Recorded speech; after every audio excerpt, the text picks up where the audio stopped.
Good morning, everybody. Clinton Yates here for the Bill Press Show, filling in again. It is Tuesday, November 26th. We're getting closer to Thanksgiving, thank goodness. Elahe is here with me again today. We've got a bunch of things to talk about. Number one, Dan Snyder acting like an idiot again about his own football team, trotted out a bunch of Navajo code talkers and decided he was going to dress them all up in his team garb. Some found it offensive, others found it ridiculously despicable. All right? I would be one of those people. Amongst the other things we're going to talk about, after the nuclear deal was reached with Iran, what's next for that nation? We're going to talk about things that have happened in Tehran. We're going to talk about what the fallout is in Congress. It's a very interesting situation going forward because not just stateside is where this matters. It also matters what's going on the ground there. Also going to talk about, hold on. I'm getting a phone call. Excuse me. Oh, yeah. No, dude. I'll be there. Yeah. Oh, all right. I'll talk to you later. Right, imagine if that was happening every 5 seconds when you were on a plane. Yes, it would be extremely annoying. The FAA is talking about lifting that ban, so we'll get to that. Certainly don't want to deal with that. Also going to talk about the situation in Steubenville. Now, if you don't recall, there was a rape case that happened between a bunch of the football players there and a young lady. Football players got accused of rape. They basically thought they were going to get off during the course of it because they were going to be protected by the adults, which on a certain level they had been going forward because that's the culture of that town, or it was. They ended up getting charged, some of the adults. Also going to get to what's going on in the very strange life of George Zimmerman. He has once again found himself on the wrong side of the law after allegedly pointing a gun at someone. Who knows what's going to happen? Again, I'm Clinton Yates. I'm a columnist at the Washington Post. Elahe Izadi of National Journal is here. She's probably going to tell some jokes as well because she's quite funny. Peter O's on the boards. And again, this is the Bill Press Show. It is Tuesday. Hope you can stay with us. This is the Bill Press Show.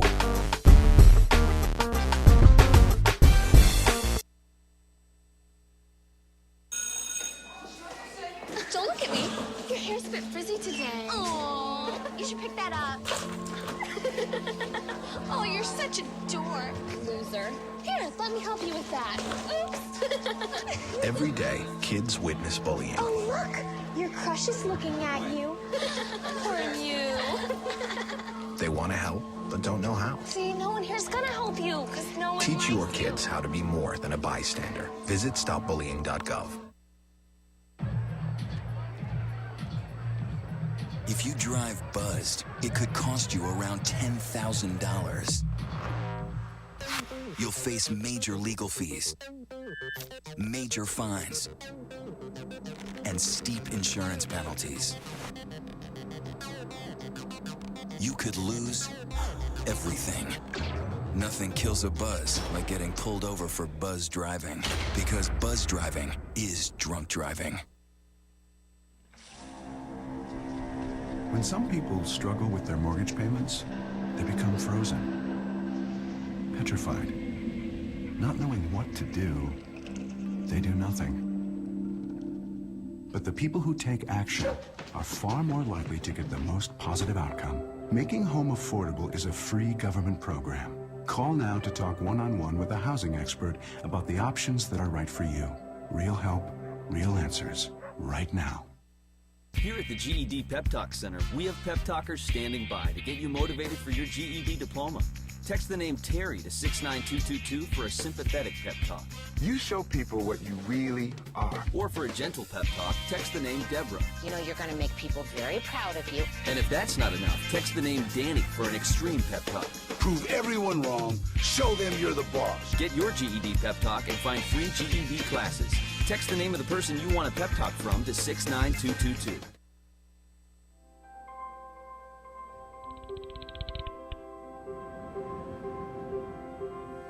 Did you see the world differently?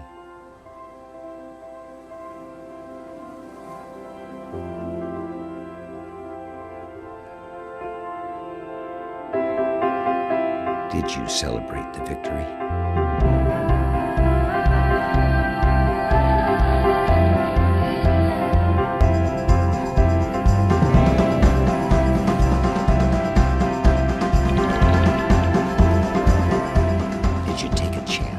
So today, I state clearly and with conviction America's commitment to seek the peace and security of a world without nuclear weapons.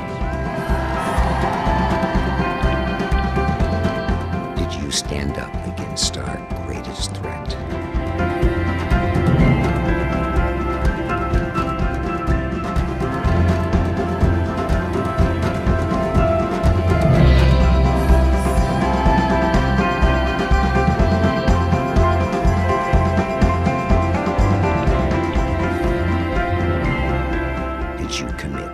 Change the world.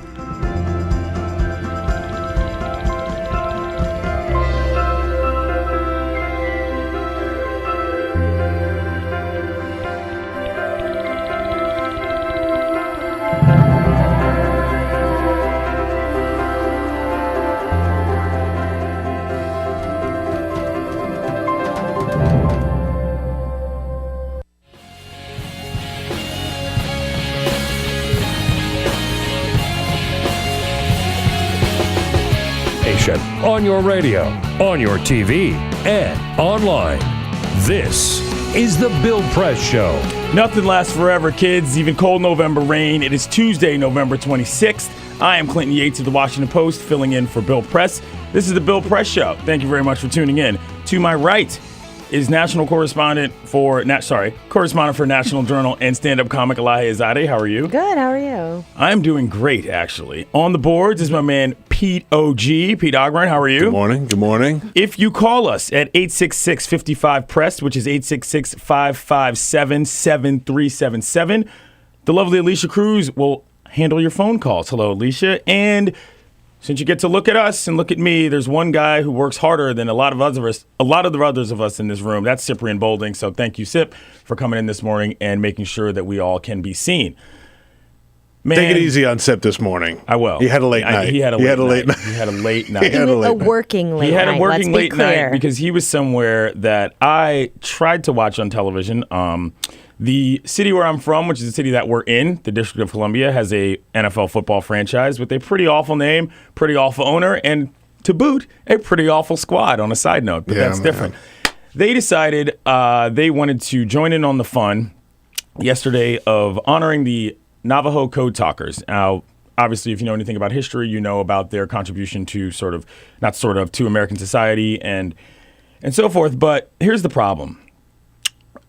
When you decide you're going to honor Native Americans and a certain group, if you're going to do that, go ahead and do that. This is almost, I'm not going to say an aside, it is clearly compounded on the problems that exist with the name of the team franchise already. But if you're going to go out and say, Mr. Snyder, that you are going to honor this group for whom they are, for what they've contributed to this nation, please tell me why they need to be wearing team garb of your own squad. They can't stand alone in their honor for what they've done for this country. They really need to be a part of your squad. Do they even really care about football? Should we even be thinking about football when we're looking at some, men that have done things that quite frankly, none of the rest of us could do? I don't know. It was very, very token, in my opinion, and it did not come off well. And, if you look on the internet, you can see a lot of the reaction was the same. It seemed like hey, some of my best friends are black type of Exactly. That's what that category didn't work for me at all. So I don't know if either of you saw that, but it was pretty despicable on a lot of levels. Yeah, it was definitely in the category of I'm not racist, my best friends are black. Yeah. Trotting out Native Americans and having them say hail. Yeah. I mean, hail to the Redskins. It was, they didn't seem too excited about it either, but I don't know. I'd be interested to see if they've been on the record talking about the experience. I don't know. I mean, it was pretty, it's gotten to the point where it's not just about wanting to keep the brand. It's not just about sort of feeling that there's some sort of heritage that you're letting go of with your dad or whatever. It's gotten to the point where he is aggressively trolling people in a manner that insults their intelligence. And that's the thing that really is so upsetting about this. Who does he think he is? I mean, in terms of the context of intellectualism, like he doesn't think that people understand that this is ridiculous. I'm willing to hear the arguments of we shouldn't change the name, right? Like I disagree with that. Yeah. And Bill disagrees with that, and you disagree with that. I think that we all can recognize that the name should be changed. But we can have the argument, we can have the conversation with people that, maybe they shouldn't change the name. But when you do something like this to try and not just make a point, but also kind of rub it in and say, oh, you guys are wrong. Look, I mean, these guys are some of America's greatest heroes. And they love the team name. Calvin and Hobbes dropping balloons on girls walking by. You're like, what are you doing? You know what I'm saying? This is really the way they go about it, though. I mean, they put up blog posts and things like that, talking to teams around the country, high school teams named as if Redskins in towns or on reservations, as if it makes it okay. And I'm with Peter. Like, I'm willing to hear the arguments. I'm willing to hear arguments saying, there are actually Native Americans who aren't offended. But this was just like it's outrageous. It was flatly outrageous. It was total trolling. That's what it was. All right. Well, we do have a big show today. Again, it's Tuesday. But first, This is the Full Court Press. Just a couple of other stories making news out there. If you are traveling for the holidays, you might want to get on the road like right now. Yeah. I'm on my way as we speak. A winter storm is creeping its way across the country after it battered the Midwest. It is moving east, and it is expected to hit the East Coast on one of the busiest travel days of the year, the day before Thanksgiving. However, This traveler at LaGuardia Airport is being awfully optimistic. People get stranded, it'll be a good time just to kind of bond because you have that same common element and it makes for good stories. Yeah, doesn't that sound like fun, being stranded at LaGuardia? Like summer camp. Wow. Just like summer camp. Summer camp. In all seriousness, though, that kind of scares me because the danger factor there is quite high. Oh, yeah. When you're dealing with wintry mix and tons of people on the road. So be careful, folks. Safe. Good luck paying this toll. Jason Borsier of Reston, Virginia, began using a toll road to get to his house from work about 3.5 years ago. The Dulles Toll Road is the road that he took, and he was informed by a friend that if you ride on the toll road after 11 p.m., when the booths are unmanned, there is no toll. Since he works late, he's been driving that road ever since and not paying tolls. 3.5 years, that all caught up with him last week. He racked up $400 worth of actual tolls, but once you add interest and penalties, he received a bill for $200,000. Oh my God. This story is my man Tom Jackman's from The Post. He was all over this. And, I mean, that is, first of all, a friend informed him. Yeah. Like, that's no friend. Yeah. Okay, Exactly. That's A former friend informed him. Somebody you should hate. The good news is, after he got the bill, the Virginia Department of Transportation took him to court, and he figured out a way that he brought it down to a much more reasonable $40,000. Oh. So he's in a payment plan. He says he'll probably pay it off by the time he's like 85. That is a major hit to the wallet. I would move out of Virginia if that would happen Seriously. to me. And a bad break for D. Rose. After an extended break from basketball to repair a torn ACL, the Chicago Bulls' Derrick Rose is back on the bench for the rest of the season. We're barely into the 2013-2014 NBA season, and Rose officially tore his meniscus, and he underwent season-ending surgery yesterday. Tally up all the games, and Rose will have only played 50 games in 3 NBA seasons. He's the last person not named LeBron James to win an MVP in the NBA. And, you know, you can say you feel bad for a guy because he can't play and all that, but just as a basketball fan, I'm bummed out that I'm not going to see this guy compete. Me too. I'm not a huge Bulls fan or anything like that, but God, he's a heck of a ball player when he's on the court, electrifying. you know, but hey, what are you going to do? At least he got his money. Exactly. And bad luck is just bad luck, man. Yeah. All right, well, switching gears a little bit. Again, this is the Bill Press Show. I'm Clinton Yates from the Washington Post. Elahe Izadi is here with me of National Journal. There's been a case that's been on the national radar for, I don't know, the last couple months, and it's about a situation in Steubenville, Ohio. Now, there's a couple different facets to this that we can sort of delve into, but, you know, the first one is that, you know, the rape culture that exists around a lot of high schools and colleges and just, quite frankly, this country is very disturbing on multiple levels. But what happened in Stubenville was a case of young men with no real limits on what they could effectively do at all times when they were part of a system that put football above all else in an academic setting. I believe the Big Red is the name of the Steubenville, Ohio team. And there was a situation that involved a girl that was partying and a bunch of guys taking cell phone pictures of her, videos as well, carrying her about a party. It was very it was extremely unseemly to look at. It was the kind of thing where I don't care how sort of, you know, whatever, hardcore you think you are, it was still bothersome. And the 2 kids were charged with rape. Now, obviously, the kids needed to be held accountable on a certain level, but beyond that, Elahe, there's the adult factor, which allowed this to go down. And, you know, the AP story from yesterday says the Ohio Attorney General Mike DeWine announced that the grand jury investigating the Steubenville rape case has charged 4 adults in the community for allegedly helping to cover up the crime that made national headlines last spring. Now, it's one thing to have a society that looks the other way. It's another thing to have actual authority figures trying to make sure that something doesn't get out. What did you think about this story when you heard it? Yeah, I mean, it's kind of holding people accountable for enabling behavior and recognizing that extremely destructive behavior does not occur in a vacuum, especially when you are a young person, when you're a teenager. I mean, they weren't children, but technically, by the state standard, they're under 18, they're kids. So yeah, I mean, it kind of goes to that question of like who is responsible, and then touching on the broader culture and this whole issue about rape culture and then also football culture. There's like two different things, right? Well, I mean, there's an argument that they are somewhat one and the same. But I mean, you can see it with the Jerry Sandusky thing, right? And I think that story and that case, which was very tragic and horrific, but it really, like, the whole nation kind of turned their attention to that team and the role that football plays, and whether that insulates you from something that is just horrible. Yeah. So I think that, yeah, I mean, it's really interesting, and I'd be curious to see whether this is common, like from a law enforcement and prosecutorial standpoint, like whether that's common to go after adults when minors are charged with rape. Yeah, I mean, it's quite frankly, it's very disturbing. A lot of us, Peter, you played high school football. You know what I mean? You've seen what this culture can do. Not saying that, where you were was the same type of thing, but you understand how a town and how a city sort of gets around a team, and how this kind of thing is not that far-fetched on a very regular basis. It's not that far-fetched. And the Jerry Sandusky case is a very good example.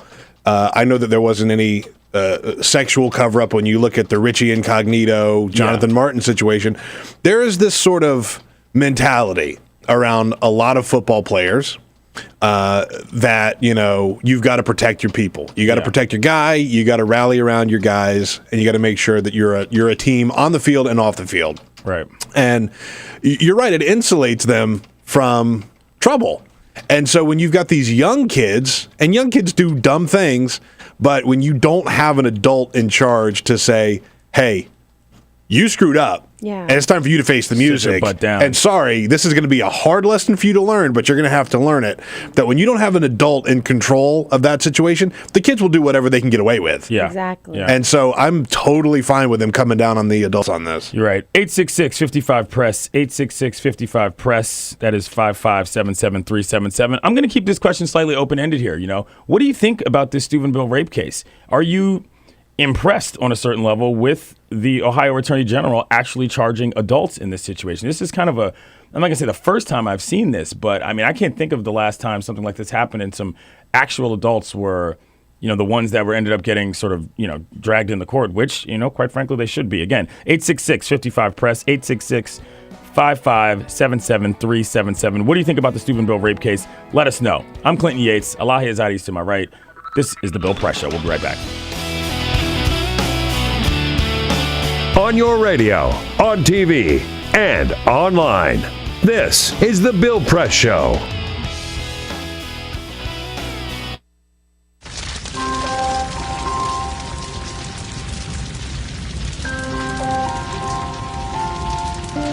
A single ember that escapes from a wildfire can travel more than a mile.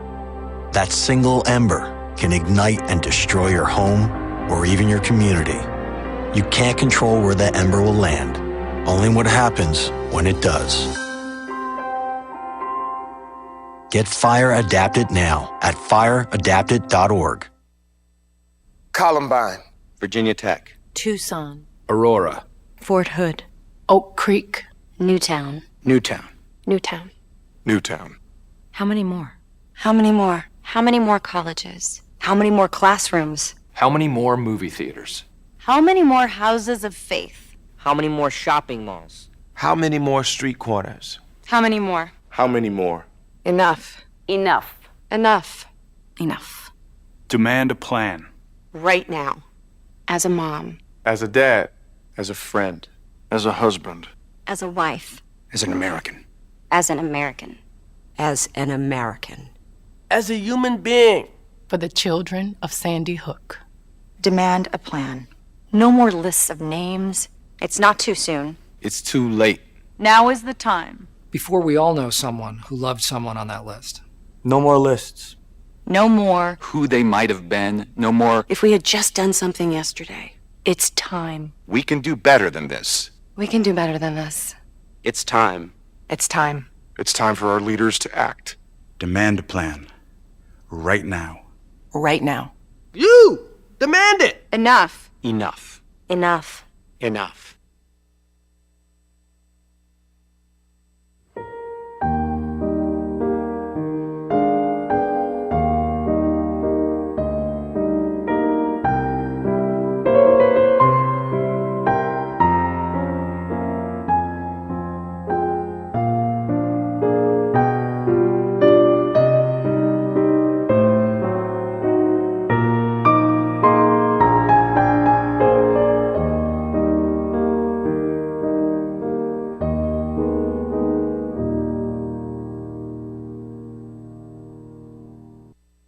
None of us would want to be told we can't marry the person we love. As Americans, we believe in freedom. That's what I fought for as a Marine, and that's what we believe in as Republicans. Freedom means freedom for everyone. I didn't used to understand the importance of same-sex marriage, but after learning my brother was gay, I wanted the same rights for him. He was the best man at my wedding, and I want to be the best man at his. It's only fair that Calvin should have the freedom to marry the person he loves, too. It's time for marriage.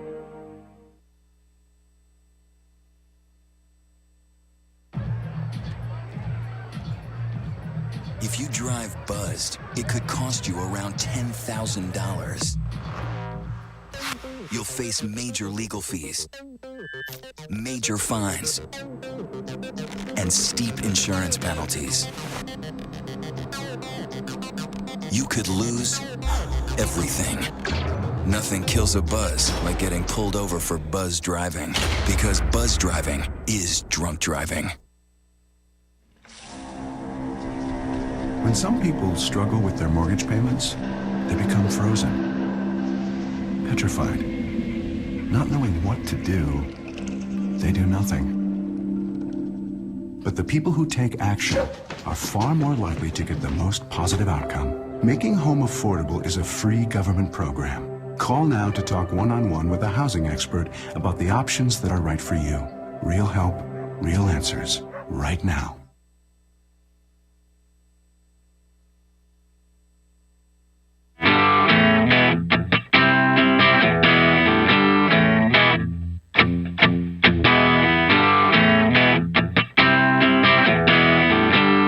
This is the Bill Press Show. Welcome back to the program. This is the Bill Press Show. I am Clinton Yates of the Washington Post, filling in for Bill Press. Elahe Izadi is here with me as well. How are you? Good. We're talking about the Steubenville rape case. 866-55-PRESS, 866-557-7377 if you want to chime in on that. Just a quick reset. 2 teens were found guilty of rape in March. They played for Steubenville, Ohio's high school football team. Now, firstly, a grand jury in the case jailed a school official who was accused of tampering with evidence and obstructing justice. Later, Ohio Attorney General Mike DeWine explained that 4 additional adults are now facing charges. An elementary school principal, a wrestling coach, and a volunteer football coach were also charged. Now, the school's head coach was not charged, and he was the one who was accused of telling football players that he would protect the 2 rapists from any repercussions. He is not facing any consequences from the grand jury. 866-557-7377. That's 866-55-PRESS. Do you think the head coach should be charged as well? Some of these charges against these people are, they're gross. 2 for failing to report child abuse, facilitating underage drinking, and delinquency of a minor. Oy. Judy in Muncie, Indiana. What are your thoughts? Good morning. Good morning. I think that definitely this coach should be charged. We had a quite similar incident here in Muncie. Oh, yeah? The little girl was put through the ringer. It happened on school property in the bathroom. The athlete was sent home.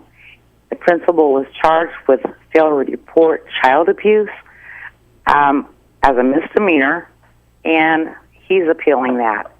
But basically, nothing much was done, except finally the public outcried. The young man is actually in prison. Let me ask you something, Judy. In general, about sort of rape culture as it exists around high school athletes, is that something that you, as a person, paid a lot of attention to until that case happened in the town in Muncie? No, sadly, I didn't know that it was so common. Yeah. But I guess protect at all costs, protect the team.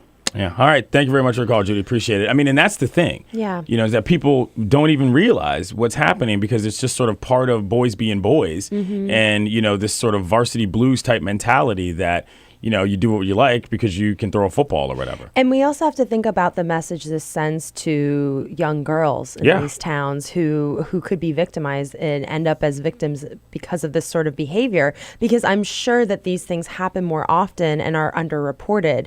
Because when it goes reported, like she's saying, this girl in her town was put through the ringer. If this happens to you and you see what happened to another girl when you do speak out, are you going to report it? And so holding these adults accountable kind of sends a message that it's not just about those boys. It is about those boys, but it's about everyone in the entire Right. Somebody has town. to be a grown-up. Right. Somebody Yeah. has to be a grown-up. Somebody has to act like they were put in charge to do the right thing here. And again, to bring up the Jerry Sandusky case, Joe Paterno was told about it and he didn't do anything about it. And so if you are in a position to lead these young men and you don't set any kind of example of how to do the right thing, then you should lose your job. Yeah, Then you agreed. should lose your job. That's Agreed. it. And we don't have to go, we don't have to go that far back either. We can look at the case in Florida State right now with Jameis Winston. He's in a similar scenario where allegedly Tallahassee police told the young woman who said she was sexually assaulted by the star quarterback of the college football team. They said, hey, look, you're getting into, you're opening a huge can of worms here. I don't know if this is something you want to deal with. And it's mind-boggling. Listen, 866-55-PRESS. We're talking about the Steubenville, Ohio case. Vic in Malta, Illinois. How are you? Not too bad. I think they should set an example of these adults that didn't take any action. And those kids, if they can do an adult act, they should be charged as an adult. Everybody tries charging little girls or girls for what, I'm a boy. I was 17 once. Yeah. We are all looking for one thing, but rape is rape. Do you think the head coach should be charged? I think he should be drawn and quartered, to be honest with you. Okay, thanks, Vic. I appreciate it. We're not resulting to medieval tactics, but first of all, I think he definitely should be fired. I mean, I know that it's difficult in these small towns to just say you're going to up and fire a coach. The guy's a pillar in the so-called community, but I mean, come on. But I also wonder I know what he was accused of, but given the fact that they charged all of these other adults, it makes me wonder if on the one hand they're trying to protect him or whether what he's accused of actually didn't happen. That's a good question. I don't know. But, the kids are on tape saying, hey, we got the coach and he's on our side. Oh. Very sad, very sad story.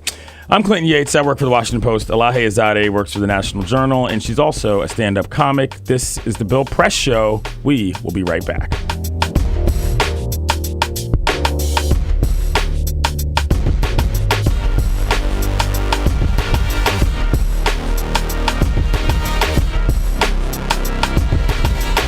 This is the Bill Press Show. So this is my computer. This is your computer. Let's go on the internet. Let's go. Click it. Yes. Okay. I cursor in between the R and the E. Pressing down, I want you to just push the area. She's gonna love me all over again. That's it. Jamaica, here you go. Here we go. Good job. Thank you. Thank you. And I did it by myself. Feel smarter. So, I'm kind of new here, but I've noticed a trend. My human does this funny thing where she goes around and gets all my toys, and then she hides them in that basket by the door. But it's always the same basket, and it's always in the same place. And then she acts so surprised when I find them, but, she's putting them in the same basket. Again. It's like, hello, that's where you put it last time. You were the worst at hide and go seek.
Same time next week? Well, of course. Put away a few bucks, feel like $1 million. For free tips to help you save, go to Feed the Pig.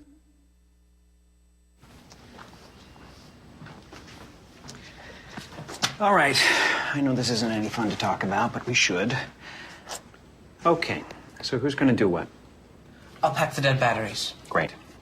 I'll only put what I don't need into a duffel bag. Perfect. That's totally unhelpful. No problem. Meanwhile, I will try to comfort everyone by speaking in a calm voice. And I'll try to get the generator going without any gas.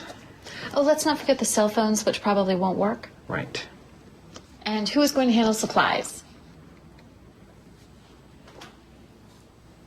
I can forget to do a list for us. Thanks, pal.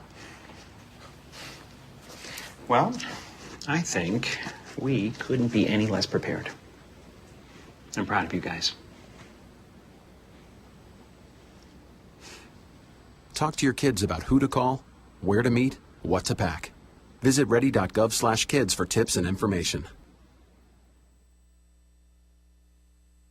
Hey, thanks for stopping by. You know, I followed your character since the first episode. I'm a big fan, big fan. Thank you. And listen, your storyline, it makes for incredible TV drama. Thing is, your drug use is very adult content. Too adult for the kids. So I'm gonna have to block you. Oh, man. Yeah. Well, have a good one. You're a nice lady.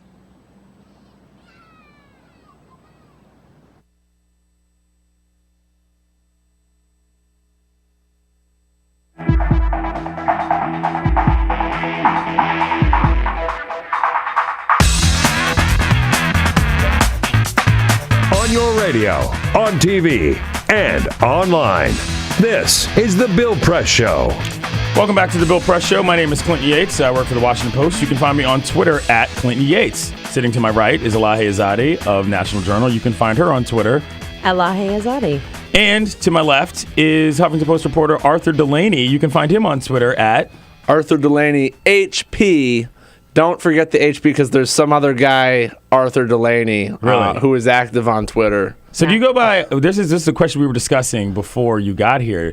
Bill calls you Arthur. Right. But in your normal life, do you go by Arthur or no? My wife and close friends call me Artie. Artie. So does that mean we call you Artie? Well, I mean, are we? Are you his wife or close friend? Are you my wife? We'll find out. Arthur, it is. Whatever you're comfortable with, you can call me that. Thank you for coming on today, of course, friend of the show. And there's a piece that you and Sam Stein did about the title is When FDR Tried to Mess with Thanksgiving, It Backfired Big Time. Explain to people what that is. Well, we had initially wanted to title this piece FDR's Katrina. Wow. But the editors... Is it FDR's Obamacare? Right. Exactly. Right. But it was actually, at the time, FDR's Franksgiving. Mm-hmm. FDR tried to move the date of Thanksgiving earlier in November so that retailers could have more time to sell stuff for Christmas. And this was because in 1939, it was in November with 5 Thursdays. Right. So that last one was on the 30th. And retail lobbyists were like, oh, God, give us a break. And so he did this. Okay. It had never been a national holiday, so he just declared like a month ahead, hey, Thanksgiving is a week earlier this year. I'm FDR. Sit by your radio. Yeah. Right. Yeah, he took it up on a fireside chat, and the nation was pissed. Understandably. It polled terribly. Republican governors refused to go along with it. Where have you heard this before? And they stuck with it for 2 years, and people were making fun of him, saying this is Franksgiving. Yeah, they're saying, why don't you abolish winter? Yeah, I like this. Why don't you move your birthday to a warmer month? Yeah, that is a great idea. FDR eventually had to relent, and Right. Congress declared it a national holiday on the 4th Thursday of November. So when there are 5 Thursdays, it is earlier than it wouldn't be on the last Thursday, like it had been. That's where Abraham Lincoln had put it. So the congressional action was in response to FDR doing this? Yeah, it was. They repealed Franksgiving. Wow. The things people had to do in the 30s. So One of the other things that's been in the news a lot, which has been a fun story if you want to consider it that way for people around here, is Trey Radel, and DuPont Circle, cocaine, arrests, what happens to this guy going forward? Well, the Republican Party in Florida this week has called for him to step down. And it's not clear if what he has already done is a prelude to that, which it sometimes is. You take a leave of absence, and then eventually, you quietly exit stage left or whatever. But there's nothing can force him to do that. Right. And there, the key to surviving a scandal in office is really to not resign. Yeah. And if you don't resign, you remain in office. So he could do that. He's the same guy that suggested drug testing for. Yeah. Well, he didn't. I mean, it wasn't his idea. It wasn't his idea. Okay. But he and all the other Republicans voted for it. I think he voted for it. Pardon me. He also supports reducing mandatory minimum sentencing, right? Yeah, so he's nonviolent drug crime on the side of liberalizing criminal justice in that sense. But the reason people, including the Huffington Post, were pointing out his vote in favor of that drug testing for food stamps bill is not the individual hypocrisy of Trey Radel, though of course many people think that is a glaring problem. Mm-hmm. It's really just the irony of here you are as a party. Republicans saying we've got this problem of poor people on government benefits on drugs, and it is not a policy problem supported by any sort of empirical evidence or data. It's not purely anecdote at the federal and state level. Whenever they pursue this, it's just some business in my district told me. Yeah, it's a stigmatized view of people that are in need. And to be fair, though, to this guy, I think there's a real opportunity here for him, which is to stay in office and make the point that these mandatory minimums are problematic and to realize himself why supporting that sort of drug testing is wrong. I mean, I think that there is a way for him to spin this potentially. Yeah, I mean, I don't know if he believes that, so it's hard for me to say. But, if he really wants to take a stance as a person, it might not work well with his party, but if he really wants to take a stance as a person, I think he has a chance here to actually make something of this. Yeah, and I mean, his seat is a safe Republican seat. So the GOP party back there calling for his resignation isn't so much because they're worried about him losing next time around to a Democrat. Maybe if he sticks around. But I wonder I think with him having taken this year of absence, I think his congressional office still stays open. Okay. I think that's what happened with Jesse Jackson Jr. when he took some time off. It should, because there are a lot of things a congressional office does that you don't need the congressman for. Yeah. Right. For instance, writing legislation, because they have a guy. Services. Right. You don't know how to write that stuff. It's in a different language. And you have dudes in your office whose job it is. Or dudettes, excuse me. We're talking with Huffington Post reporter Arthur Delaney. You can find him on Twitter at Arthur Delaney HP. So you watching football last night?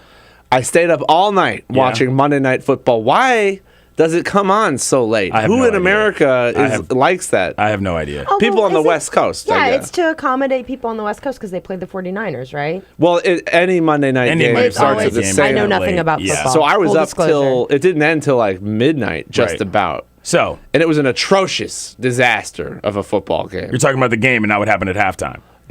No, but did you see what happened at halftime? I saw it. And I thought, oh boy. What did you think? I mean, okay? So your stance on the franchise name for those who don't know is, I think it's tacky and mildly racist, and they ought to change it. So if people are upset, right? And so when they brought out the Navajo Code Talkers at halftime, dressed in team regalia, what did you think of that? Well, I thought, I guess these guys are fine with the name, and honoring the Code Talkers is a wonderful thing, but. What else? It's a very transparent PR move, and in line with what they have always done, which is to say, hey, Native Americans aren't offended by the name, so we should keep it. Yeah. And they'll have like polls. And by the way, some of our best friends are Native Americans. Right. Sidebar. Yeah. Exactly. Sidebar. And what has happened to them repeatedly, we had this player with Native American blood in the old days, and they had this guy who they said was a chief more recently. Yeah. And they've both turned out to be not actually Native American at all. So they have this very awkward history with doing this kind of thing. And I thought this one, it smelled like Lanny Davis had calculated that this was possibly the least offensive way. I think they should have just not done it. I'll tell you, I thought it was despicable. I mean, it was a show to me that, like I said, I went to sleep at halftime because I had to get up. But, seeing that this morning, I'm like, are you kidding me? This is really you. I mean, how do you not have anybody that just in your front office says, hey, man, this is a bad idea? Honor them as you like, but dressed in the team garb to me seemed to be such an insult to those that legitimately believe that team name is racist. I don't understand why you can't just honor a group of people without trotting them out in your own... Without the colors. Right. I mean, why do that? Other than to try to jam it to people that have a problem with you. And I think the one of them at the end saying, Hail Redskins, Hail, was that was the thing that I felt quite uncomfortable with. And on a purely PR level, all this did was get the ESPN commentators, John talking Gruden, about it. Talking about it. Yeah, exactly. By the way, everyone hints their racist team name. Right. Peter, you want to hit that sound? Hail to the Redskin. Go, Redskin. Let's do it. Oh, I mean, just hearing that is heartbreaking. Cringy. Why even bother? Oh, anyway, all right. We're talking with Huffington Post reporter Arthur Delaney. Elahe Izadi is here with me as well. I'm Clinton Yates. It's the Bill Press Show. We'll be right back. Connect with the Bill Press Show on Twitter. Follow us at BP Show and tweet using the hashtag WatchingBP. This is the Bill Press Show.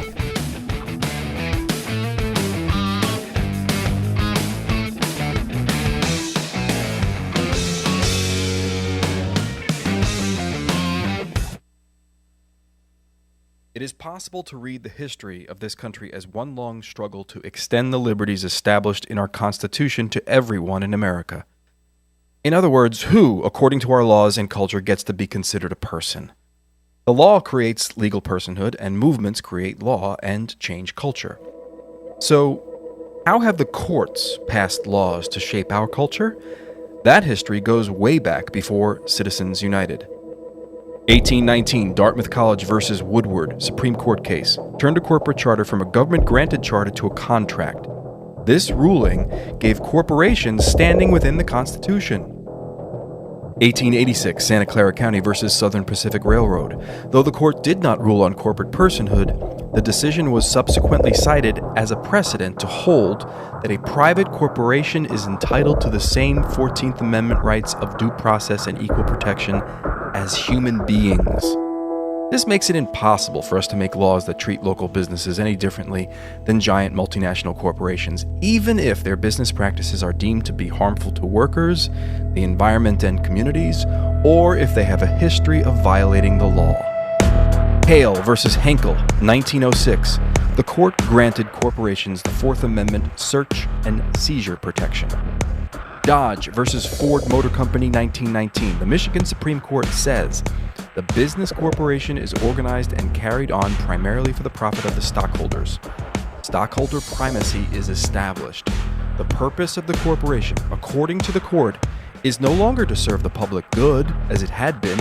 It is now to maximize profit for shareholders above all else. Pennsylvania Coal Company versus Mahon, 1922.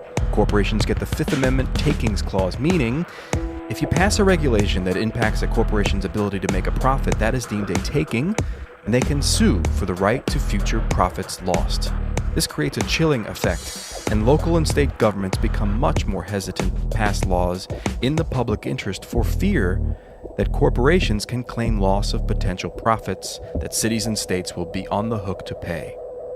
Buckley versus Vallejo, 1976. The Supreme Court rules that spending money to influence elections is protected under the First Amendment, in effect saying that money is speech. Citizens United versus Federal Election Commission, 2010. Today, the Supreme Court of Chief Justice John Roberts declared that because of the alchemy of its 19th century predecessors in deciding that corporations had all the rights of people, any restrictions on how these corporate beings spend their money on political advertising are unconstitutional. The court's ruling threatens to undermine the integrity of elected institutions across the nation. It's a rejection of the common sense of the American people.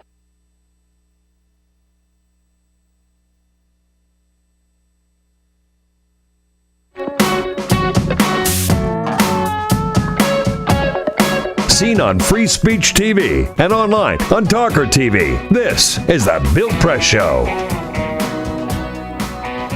Welcome back to the show. I'm Clinton Yates, filling in for Bill Press here on the Bill Press Show. It's Tuesday, November 26th. Elahe Izadi is here with me. Hello. Hello, hello. Arthur Delaney from Huffington Post is here as well. What's going on? Not too much. How are you? I'm good. I just wanted to say quickly, considering the situation with the Navajo Code Talkers that happened at that game at FedEx Field yesterday, if you're a news agency and you're saying that scenario ignited a Twitter war, be careful with that metaphor, all right? Code Talkers were in an actual war, actually helping save actual lives. So Twitter war, a little bit of insensitive when you get to that topic. Anyway. Yeah, I think the tweets were like dashes and periods, right? Exactly, right. That's a Morse code joke. Exactly. It's a Morse code joke. I get it. Bring in the hits here, all right? Oh, wow. So, I'll be here until tomorrow. One of the headlines today that I'm reading on HuffingtonPost.com says, plainly, Al Gore goes vegan. Your thoughts on this, Arthur? Well, my initial thought was Al Gore wasn't vegan already. I would have assumed the guy that invented the internet was a vegan. Right. Yeah. All those recipes. And then my second thought was, it was Bill Clinton who was vegan. Right. And then my third thought was Al Gore was vegan after Bill Clinton. How do you get behind in that race? That's the question. Yeah. You know? And then my third thought, I conjured the image of Al Gore and Bill Clinton jogging to McDonald's, which is something they like to do. That is something they used to do. With those really, really short shorts. How far we've come as a nation, really. Exactly. A really long way. So you no longer have those short shorts. Yeah. And both men are now vegan. So if Bill Clinton and Al Gore invite you to a vegan Thanksgiving, is that an up-down vote for you? Where do you go on that? Down vote. Down vote. Down vote. Yeah. Elahe. Oh, I'm an up vote. Let's do this tofu-furky. Tofu-furky? I don't look at me. I have no idea. Down Peter? vote. I go down vote. I go down vote, yeah. I'm going to have to tie it up. I go up vote. First of all, forget the meal. You know what I mean? Getting to spend a meal for, a day with those two alone. Oh, I didn't think of that. You just food straight. But here's the thing. If you're going to spend that day with them, now that they're newly vegan or now that he's newly vegan,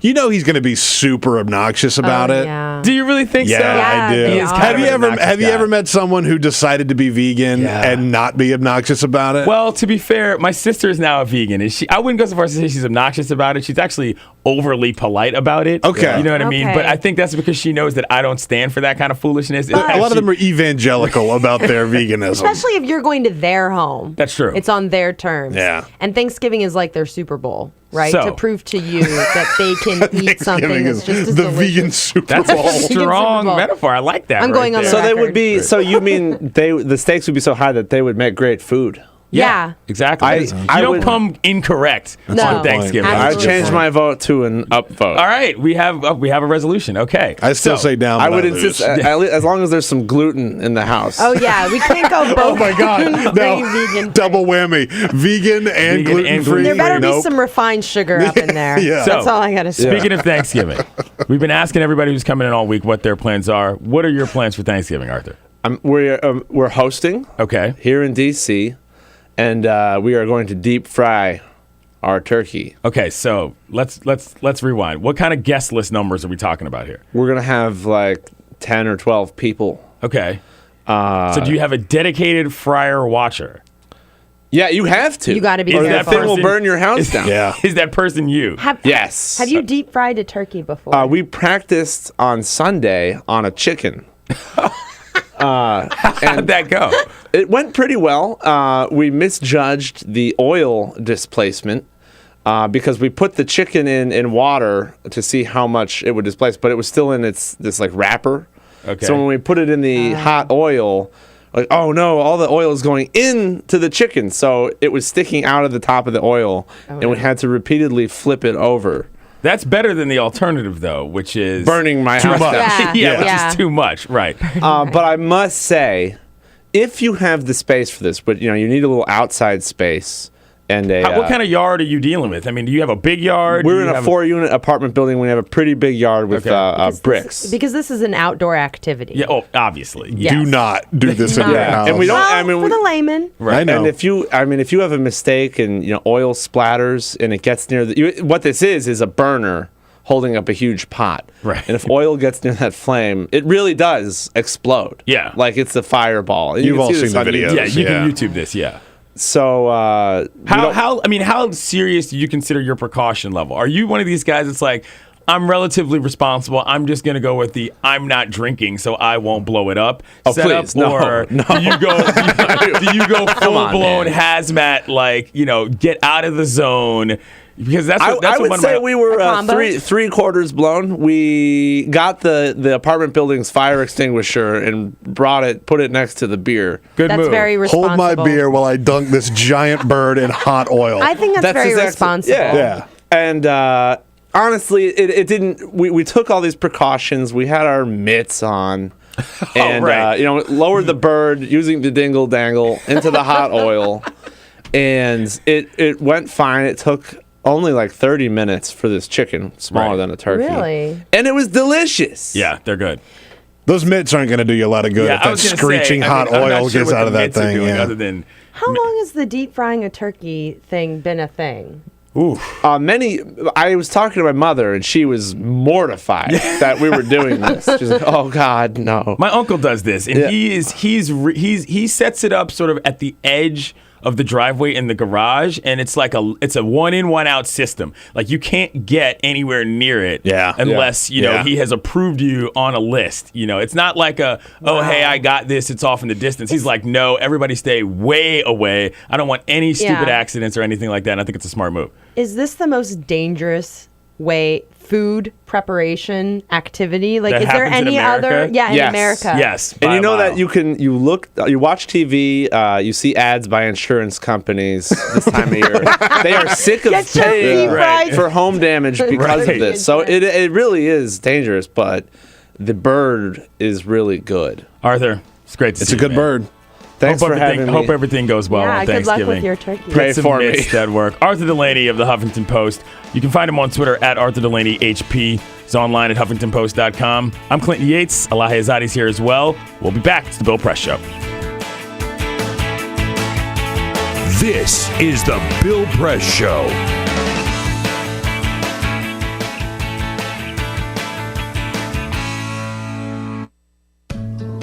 You wouldn't let money just blow out of your house. So when your AC or heater is on, make sure the doors, windows, and fireplace flue are shut tight. If you're headed out, turn down the AC or lower the heat by 10 degrees. And always keep your water heater set at 120. A little bit of common sense goes a long way. Get more great tips at energysaver.gov. So, I'm kind of new here, but I've noticed a trend. My human does this funny thing where she goes around and gets all my toys, and then she hides them in that basket by the door. But it's always the same basket, and it's always in the same place. And then she acts so surprised when I find them, but, she's putting them in the same basket. Again. It's like, hello, that's where you put it last time.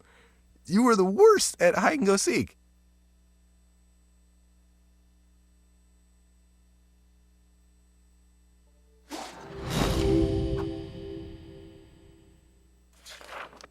In 1920s America, the Great Depression effectively erased consumer demand. Struggling manufacturers needed new ways to get people buying again. Innovative production processes like stamping and use of molds allowed them to use new materials for their designs. Products using vinyl, chrome, aluminium and plywood began appearing. American industrial designers began introducing streamlined, efficient shapes that shouted progress. Bel Geddes pioneered what we now refer to as utilitarian art. Things that had little reason to look sleek, now all of a sudden did. At the 1939 World Fair featuring Bel Geddes' immensely popular Futurama exhibit, a new era of American industrial design proudly claimed to be building the world of tomorrow. Americans found great positivity in these futuristic forms. Yay. Things were looking up. American industrial designers realised that by making objects look great, people simply wanted them more. From cars to kitchen appliances, the most influential society on earth was spending money again. Mass consumption had arrived. Advertisers finally had lots to talk about. Personal taste could be expressed through the things you bought. Style became equally as important as function. Chair designers like Eames and Saarinen didn't just design seating, they created desirable lifestyles. People behind the product suddenly were stars. Everyone wanted to know who they were. Raymond Loewy was one of the shining lights of American industrial design. His face ended up on every coffee table in the nation. Toothpaste packaging promised whiter teeth. Washing powder packaging promised whiter whites. Who knew such simple household objects would shape the tastes and ambitions of an entire society? American industrial design improved America, functionally, culturally, and intellectually, and exported it around the globe.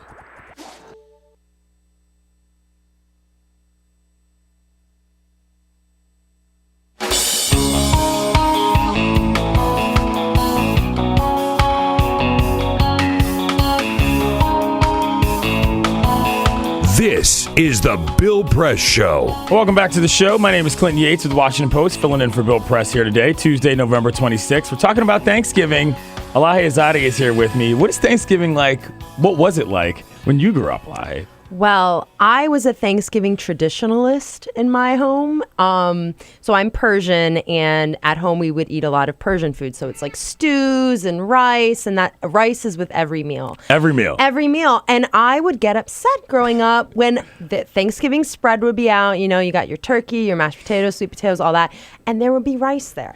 I'm like, can we go one day? Like, are we going to die? Can we go one day without the rice? Like, are we going to like lose our Persian cred if we don't have it on the table? But now I'm all about it. Really? Yeah. So you've embraced You've embraced the culture of Persian Thanksgiving. Yeah, and I think Thanksgiving is the quintessential American holiday because so many immigrant households and like second generation Americans, they combine the foods. Like you'll have your turkey and you'll have your like native dish or whatever on the table, and it's just all in one plate. So what do you put the rice with in your traditional Thanksgiving setup? Well, you can have, it depends on what kind of rice you have. So you could have a rice that's a little more involved than just like straight up white rice, basmati. That's how we do basmati. But if you got that gravy. Yeah. That's rice and gravy, man. Yeah. Basmati and gravy. Yeah, see, I'm on board. That's strong. And rice is not a side dish for us. Right. It is It's a like, main dish. it's a main dish and then you put the stuff on top of it. Fair enough. Well, as long as the cranberry sauce is in a can,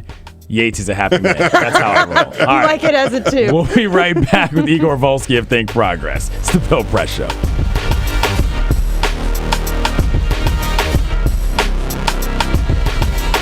This is the Bill Press Show.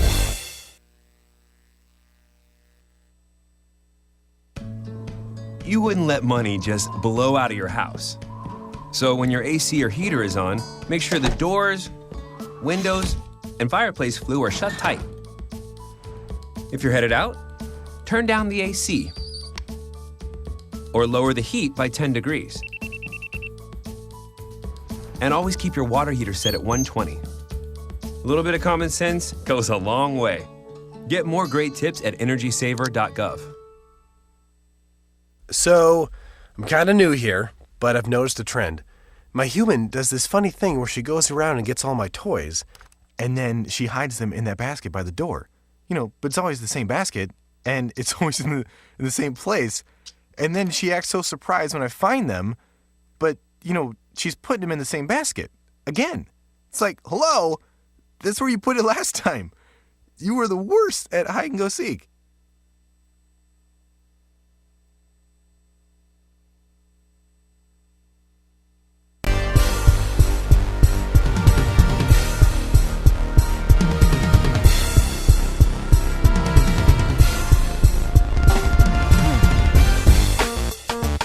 Good morning, everybody. Clinton Yates here for the Bill Press Show, filling in again. It is Tuesday, November 26th. We're getting closer to Thanksgiving, thank goodness. Elahe is here with me again today. We've got a bunch of things to talk about. Number one, Dan Snyder acting like an idiot again about his own football team, trotted out a bunch of Navajo code talkers and decided he was going to dress them all up in his team garb. Some found it offensive, others found it ridiculously despicable. All right?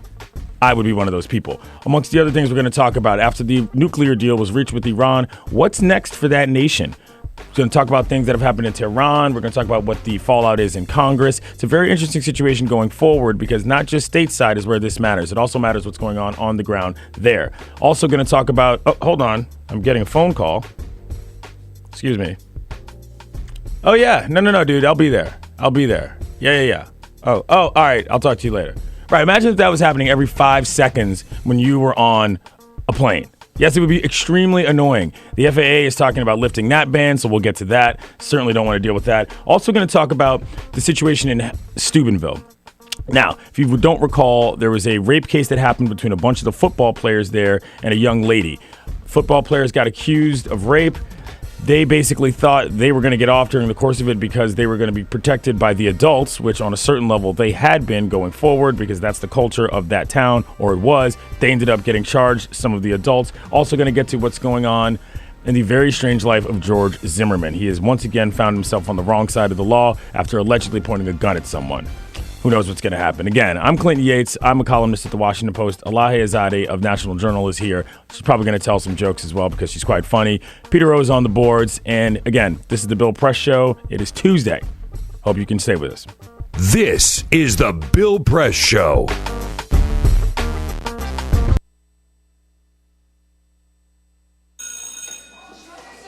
Don't look at me. Your hair's a bit frizzy today. Oh, you should pick that up. Oh, you're such a dork. Loser. Here, let me help you with that. Oops. Every day, kids witness bullying. Oh, look. Your crush is looking at you. Poor you. They want to help, but don't know how. See, no one here's gonna help you, because no one Teach likes your kids how to be more than a bystander. Visit stopbullying.gov. If you drive buzzed, it could cost you around $10,000. You'll face major legal fees, major fines, and steep insurance penalties. You could lose everything. Nothing kills a buzz like getting pulled over for buzz driving, because buzz driving is drunk driving. When some people struggle with their mortgage payments, they become frozen, petrified. Not knowing what to do, they do nothing. But the people who take action are far more likely to get the most positive outcome. Making home affordable is a free government program. Call now to talk one-on-one with a housing expert about the options that are right for you. Real help, real answers, right now. Here at the GED Pep Talk Center, we have pep talkers standing by to get you motivated for your GED diploma. Text the name Terry to 69222 for a sympathetic pep talk. You show people what you really are. Or for a gentle pep talk, text the name Deborah. You know you're going to make people very proud of you. And if that's not enough, text name Danny for an extreme pep talk. Prove everyone wrong. Show them you're the boss. Get your GED pep talk and find free GED classes. Text the name of the person you want a pep talk from to 69222.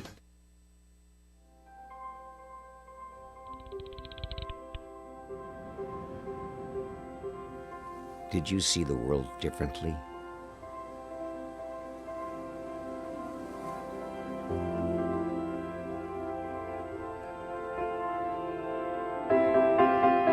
Did you celebrate the victory?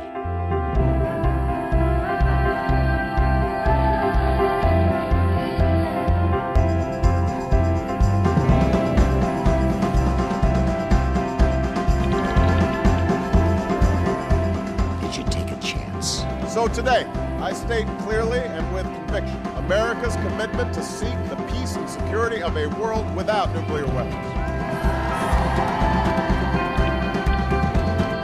Did you stand up against our greatest threat?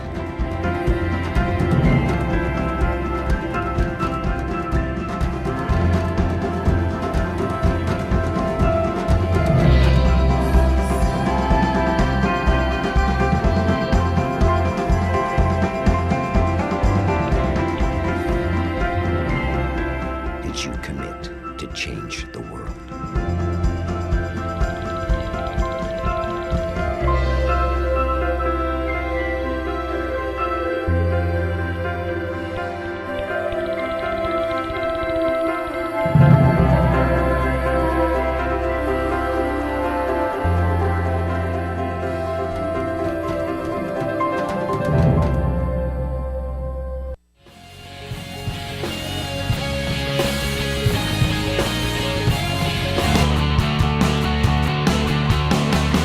Broadcasting around the nation, on your radio, on your TV, and online. This is The Bill Press Show. Welcome back to the show. I'm Clinton Yates of the Washington Post. Thanks for tuning in. It is Tuesday, November 26th. We are seen on Free Speech TV, on DirecTV, and the Dish Network. We're also streaming live at youtube.com/TawkrTV. If you want to look at our pretty faces, if you want to give us a phone call, 866-55-PRESS, 866-557-7377. To my right is Elahe Izadi of National Journal and stand-up comic. Hello, Elahe. Hello. And to my left is Igor Volsky with the best glasses in the business. Good morning. Good morning. How are you? Very good. Happy to be here. Looking sharp in the purple. So, thank you. As we've been asking everybody, what are your Thanksgiving plans? Well, this year we're hosting Thanksgiving in D.C., which you would think requires a lot of cooking and preparation and getting everything ready. Well, we did something clever, really inadvertently, and that is we convinced all of our guests to do the cooking. The potluck. Are you doing a potluck? In a kind of, yes. Yes. I mean, kind of. It's a BYOF. Bring your own food. Yeah. And it's worked out so well that Brian is making the salad and I'm making the cleaning of the house. Right. Wow. And that's really it. You just beat the game. That is incredible. What you did. I think we won Thanksgiving. Yeah, I think you so won. how big is your guest list? Well, it's like 8 people. 8 people, so it's not below huge. double digits. Okay. Below double I digits. like that you're serving a salad at Thanksgiving. Like that's, you guys aren't even doing the delicious. turkey. I mean, you could serve a salad at Thanksgiving dinner, but you'll probably go to hell for it. So it's all about the carbs. It doesn't even have to be good, Peter. We'll just put it on the table and we'll eat everyone else's delicious food. The decorative salad. Yes, decorative. Sounds like a plan I'm to me. That's That right. is, we've got a lot of stuff to get to with Igor, but first, This is the Full Court Press. Just a couple of other stories making news out there. Super Mario loads up on his favorite skips. Super Chef Mario Batali has become well known for his bright orange footwear, those bright orange Crocs that he wears everywhere. Well, the company, Crocs, announced that they are discontinuing the bright orange version of the shoes. Oh, no. So he did what anybody would do. yes. He went out and he bought 200 pairs of the shoes to keep. So just the orange ones. They have the other ones. It's sort of his trademark thing because he's got the orange hair and he wears these orange Crocs and he was doing it long time ago. I can't even with this. I know. I know. That's just It's too tough. much. And it doesn't even seem like getting 200 is going to be enough if he's that obsessed. It Right. seems like he'd need numbers in the thousands in order to really get How that done fast does he correctly. go through them? I've seen him give these away at charity functions. He'll sign a pair of the orange Crocs and things like that. So he's got 200 now and he should use them wisely. That is not a wise investment. No. What do you get the movie star who has everything? Well, if you're Angelina Jolie, you get your husband an island. British tabloid The Mirror reports that Jolie bought Brad Pitt a heart-shaped island for romantic getaways for his 50th birthday. She paid the low price of $20 million for the island that sits roughly 50 miles off the coast of New York. Not only do they get the island, they get the 2 homes on the property, both of which were designed by Frank Lloyd Wright. What? Okay, so here's the thing. When you are that wealthy and that rich, I'm not impressed with what you can buy with your money. You already have lots of money. I think at a certain point when you become so rich, you go back to macaroni necklaces. I want something homemade. Where's the creativity? Exactly. Yeah, Also, how about this? I mean, Make like, me a video or Who something. cares if it's heart-shaped? Like, what are you going to say? Oh, check out this Google Maps of this thing that I bought you. Totally. Like, you're not going to walk the perimeter, like, Honey, prospecting. Oh, trust look, me. I found out it's a heart. Look at this. Honey, don't take my word for it. Let's hop in our private jet and look at this heart-shaped island. You can really only Google appreciate Maps, it from the right. air. Yes. And it's going to be a blue Christmas for one mall Santa. Herb Jones of Boston, Massachusetts, tried to make Christmas come early when he groped an 18-year-old elf. Boston TV station WBZ reports that Jones had been charged with indecent assault and battery after he pinched the buttocks of a female elf co-worker. Her job was to bring the children and sit them on his lap. He grabbed her buttocks in the process. His employer claims that they had done a background check on him and he came back clean. His first day in court is a not-so-merry Christmas Eve, December 24th. Oh, yeah. This is the creepiest Gotta Santa lock that of them guy all. up for Christmas. Yeah. Got to. Keep him off the streets for Christmas. Anyway, all right. Well, thank you very much, Peter. Again, like I said, we're here with Think Progress Managing Editor Igor Volsky. It's a pretty good story, and by a pretty good story, I mean a great story about the curious case of George Zimmerman's public defender. Now, everybody knows who George Zimmerman is. A lot of people even know who his brother is.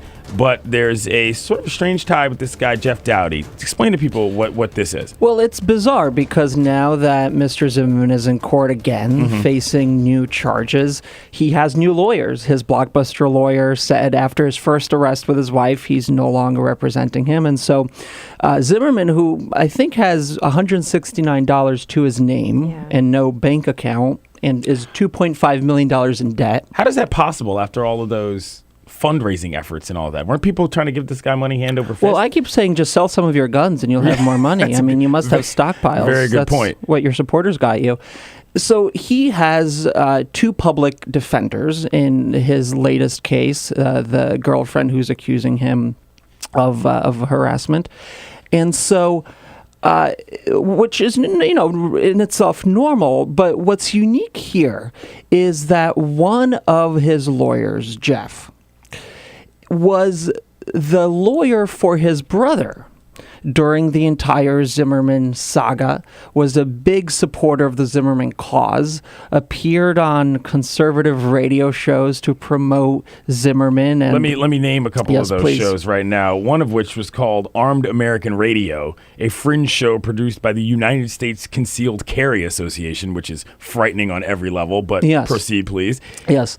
And, called, I think, Zimmerman an altar boy and was just a very big defender. Wow.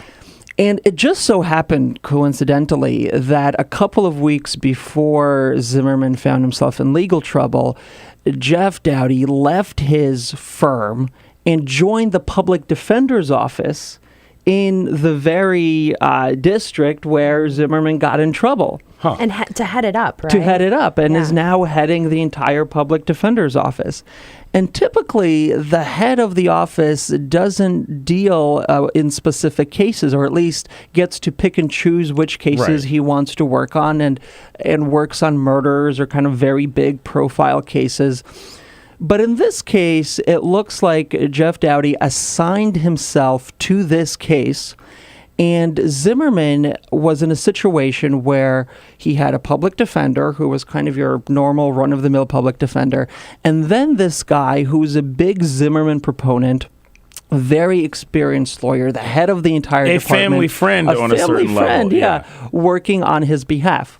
Now, the funny thing is, about 2 or 3 hours after we put up that story on Think Progress, Dowdy announced that Zimmerman, with his $169, $2.5 million in debt and no bank account, has retained a private attorney, and that Jeff Dowdy would now be stepping down, and so will his co-counselor, public defendant, and Zimmerman will be moving forward with his new private attorney, who I assume is doing this work pro bono on Zimmerman's Impact behalf. journalism right there. So let's review quickly. First of all, so Dowdy is whilst George Zimmerman is in the national spotlight for what happened with the Trayvon Martin case.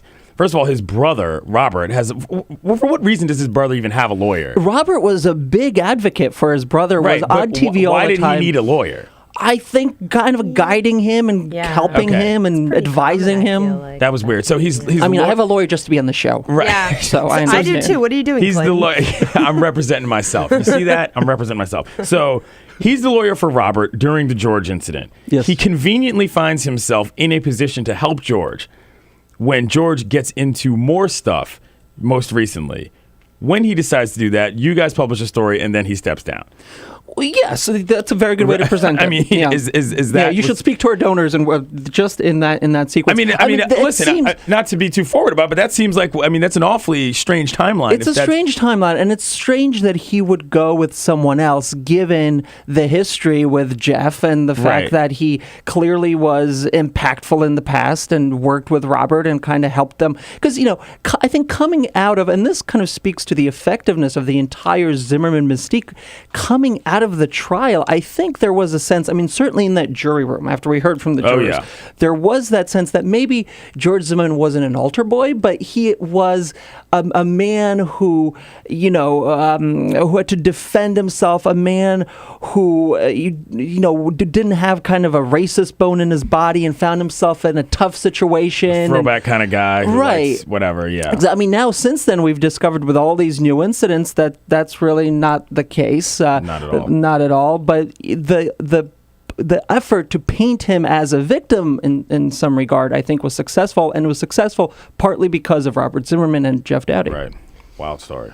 Yeah, I mean, and it says in the follow-up story to that, Orlando Sentinel, when they reported after you all put that story up that Jeff Dowdy was dropped, that it was Jeff Dowdy helped him get the bail, and he was granted $9,000 bail and bonded out that day. So I'm wondering, there's where someone that money with money came from. or assets or something. Yeah. So even though he has very little money to his name, he's got people helping him out. Yeah. And you remember during the first trial, I mean, they hid the money with the wife, and there was a whole totally shady. Yeah. Exactly. All right. Well, we're talking with Igor Volsky here of Think Progress. When we get back, we're going to talk about this thing that the media is calling the knockout game, and whether or not that's even a thing at all. Give us a call, 866-55-PRESS, 866-557-7377.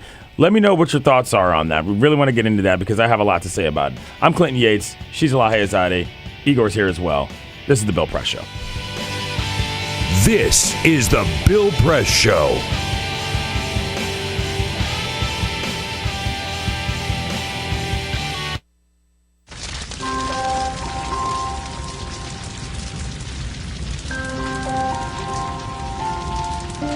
A single ember that escapes from a wildfire can travel more than a mile. That single ember can ignite and destroy your home or even your community. You can't control where that ember will land, only what happens when it does. Get Fire Adapted now at fireadapted.org. Columbine, Virginia Tech, Tucson, Aurora, Fort Hood, Oak Creek, Newtown, Newtown, Newtown. Newtown. How many more? How many more? How many more colleges? How many more classrooms? How many more movie theaters? How many more houses of faith? How many more shopping malls? How many more street corners? How many more? How many more? Enough. Enough. Enough. Enough. Demand a plan. Right now. As a mom. As a dad. As a friend. As a husband. As a wife. As an American. As an American. As an American. As a human being. For the children of Sandy Hook. Demand a plan. No more lists of names. It's not too soon. It's too late. Now is the time. Before we all know someone who loved someone on that list. No more lists. No more. Who they might have been. No more. If we had just done something yesterday. It's time. We can do better than this. We can do better than this. It's time. It's time. It's time for our leaders to act. Demand a plan. Right now. Right now. You! Demand it! Enough. Enough. Enough. Enough.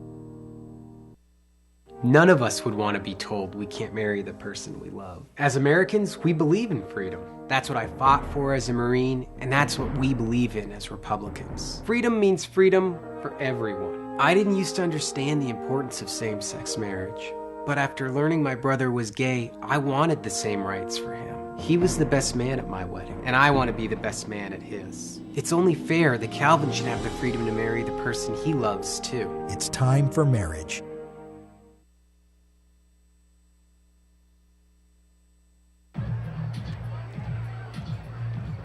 If you drive buzzed, it could cost you around $10,000. you'll face major legal fees, major fines, and steep insurance penalties.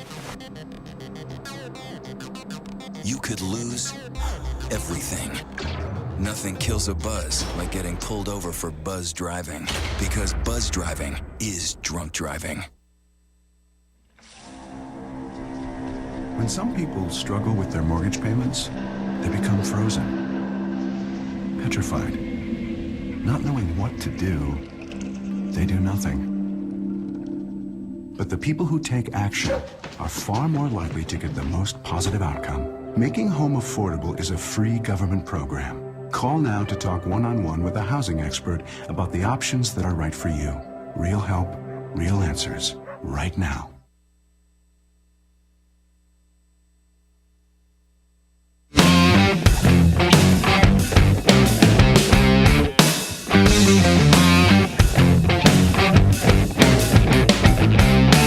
On your radio, on TV, and online.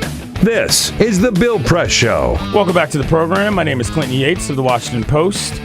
Filling in for Bill Press here on Tuesday, November 26th. Elahe Izadi of National Journal is here as well. Hi.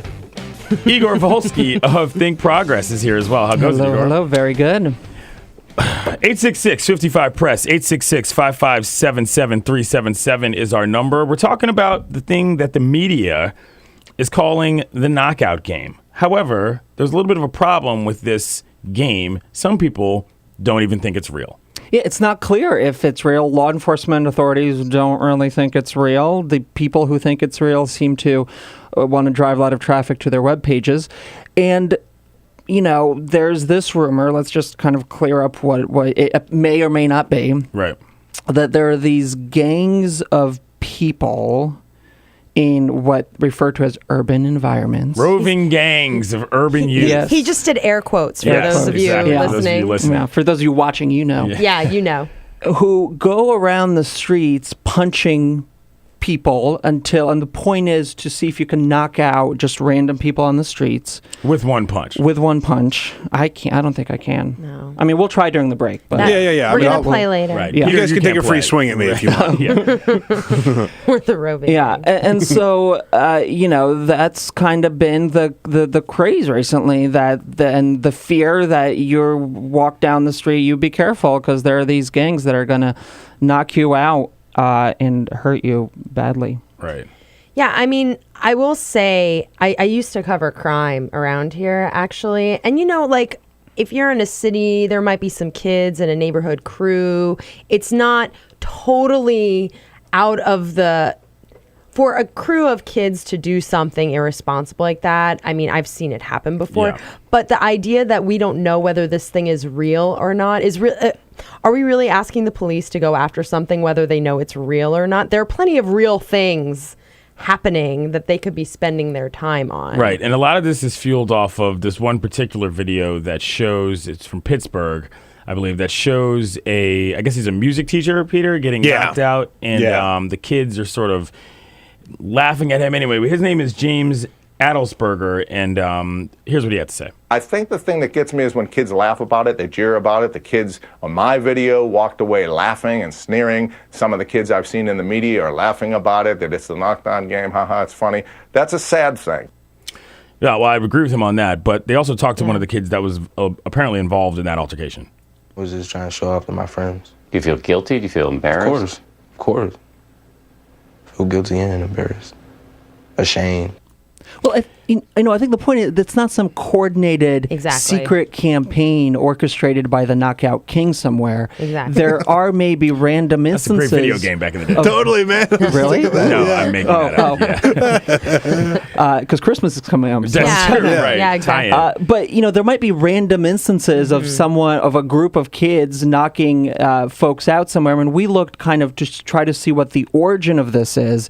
And we found instances, in 2010 and 2011 when there were spikes of all this knockout game reporting, but there's really no evidence that there's some kind of sequence tying all this together. Yeah, and I'll tell you what bothers me the most about this, quite frankly, is number one, the usage of the term game, I think, is a little bit problematic here because it implies that even for those that might be engaging in this act, that they are trivializing it to the point of not even being able to understand it, which may or may not be true. But there are plenty of people, I'm sure, who are doing this who do understand very well what's going on and don't care, which are two separate things. The second thing is the sort of the overall fear of a Black Planet vibe that you get from this, which is, roving gangs of teenagers are coming after you, and it's just this mindset in America where we seem to think it's reasonable to just start criminalizing entire groups of people and entire sort of socioeconomic swaths of individuals for the sake of the safety of a certain group. I mean, this is the kind of thing where if I get knocked out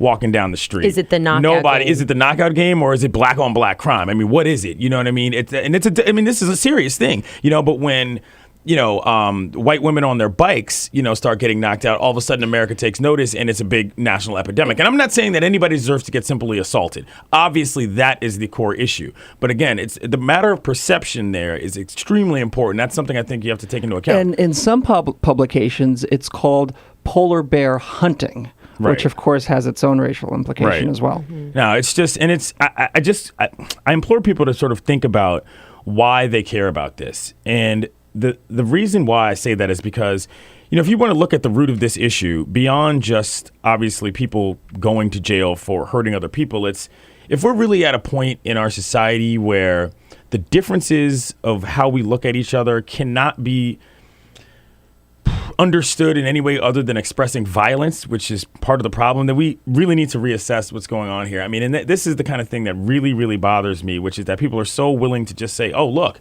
Black kids are knocking out older white people. We've got to find a way to protect ourselves, as opposed to, I wonder what goes on in the life of that Black kid. It's just the lines of separation are so far that it saddens me, quite frankly, as a Black man in America, that the only thing anybody ever chooses to do when, they see Black kids in trouble is put them in jail. Yeah, and I think also the reason this is kind of gaining popularity on the internet as far as talking about it and being scared about it is because it either feeds into or it bolsters a narrative of, look, our country's being taken over, or or our country's changing, or actually there is a lot of crime and it's being directed towards white people. So it depends on how you view it. You might feel that is very legitimate, or if you feel like it's not legitimate, it kind of feeds into this perception. Igor? No, and the implication is you are always at risk. There's anarchy gone amok on the streets. And so when you see a group of children, walk the other way, cross the street. Which is crap. Thanks for being here, Igor. Always happy to be here. Thank you, guys. Igor Volsky of Think Progress. He's the managing editor. You can find him on Twitter at Igor Volsky. I'm Clinton Yates. Elahe Izadi's here as well. This is The Bill Press Show. We'll be right back.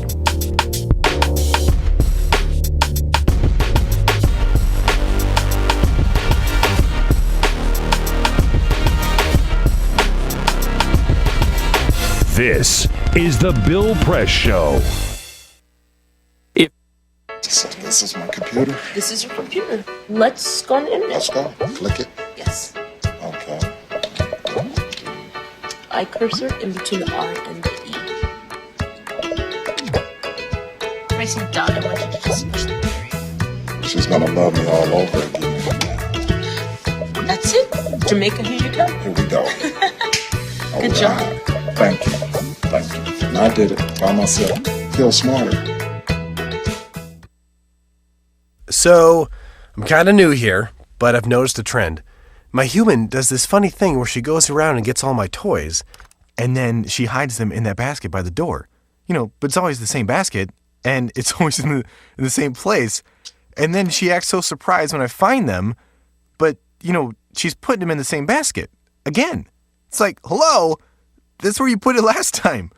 You were the worst at hide and go seek.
same time next week? Well, of course. Put away a few bucks, feel like $1 million. For free tips to help you save, go to Feed the Pig.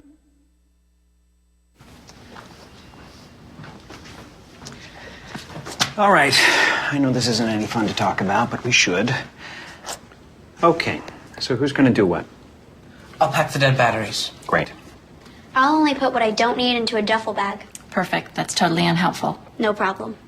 Meanwhile, I will try to comfort everyone by speaking in a calm voice. And I'll try to get the generator going without any gas. Oh, let's not forget the cell phones, which probably won't work. Right. And who is going to handle supplies? I can forget to do a list for us. Thanks, pal. Well, I think we couldn't be any less prepared. I'm proud of you guys. Talk to your kids about who to call, where to meet, what to pack. Visit ready.gov/kids for tips and information. Hey, thanks for stopping by. You know, I followed your character since the first episode. I'm a big fan. Big fan. Thank you. And listen, your storyline, it makes for incredible TV drama. Thing is, your drug use is very adult content. Too adult for the kids. So I'm gonna have to block you. Oh, man. Yeah. Well, have a good one.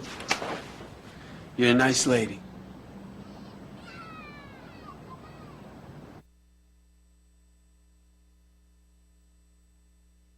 $387-916.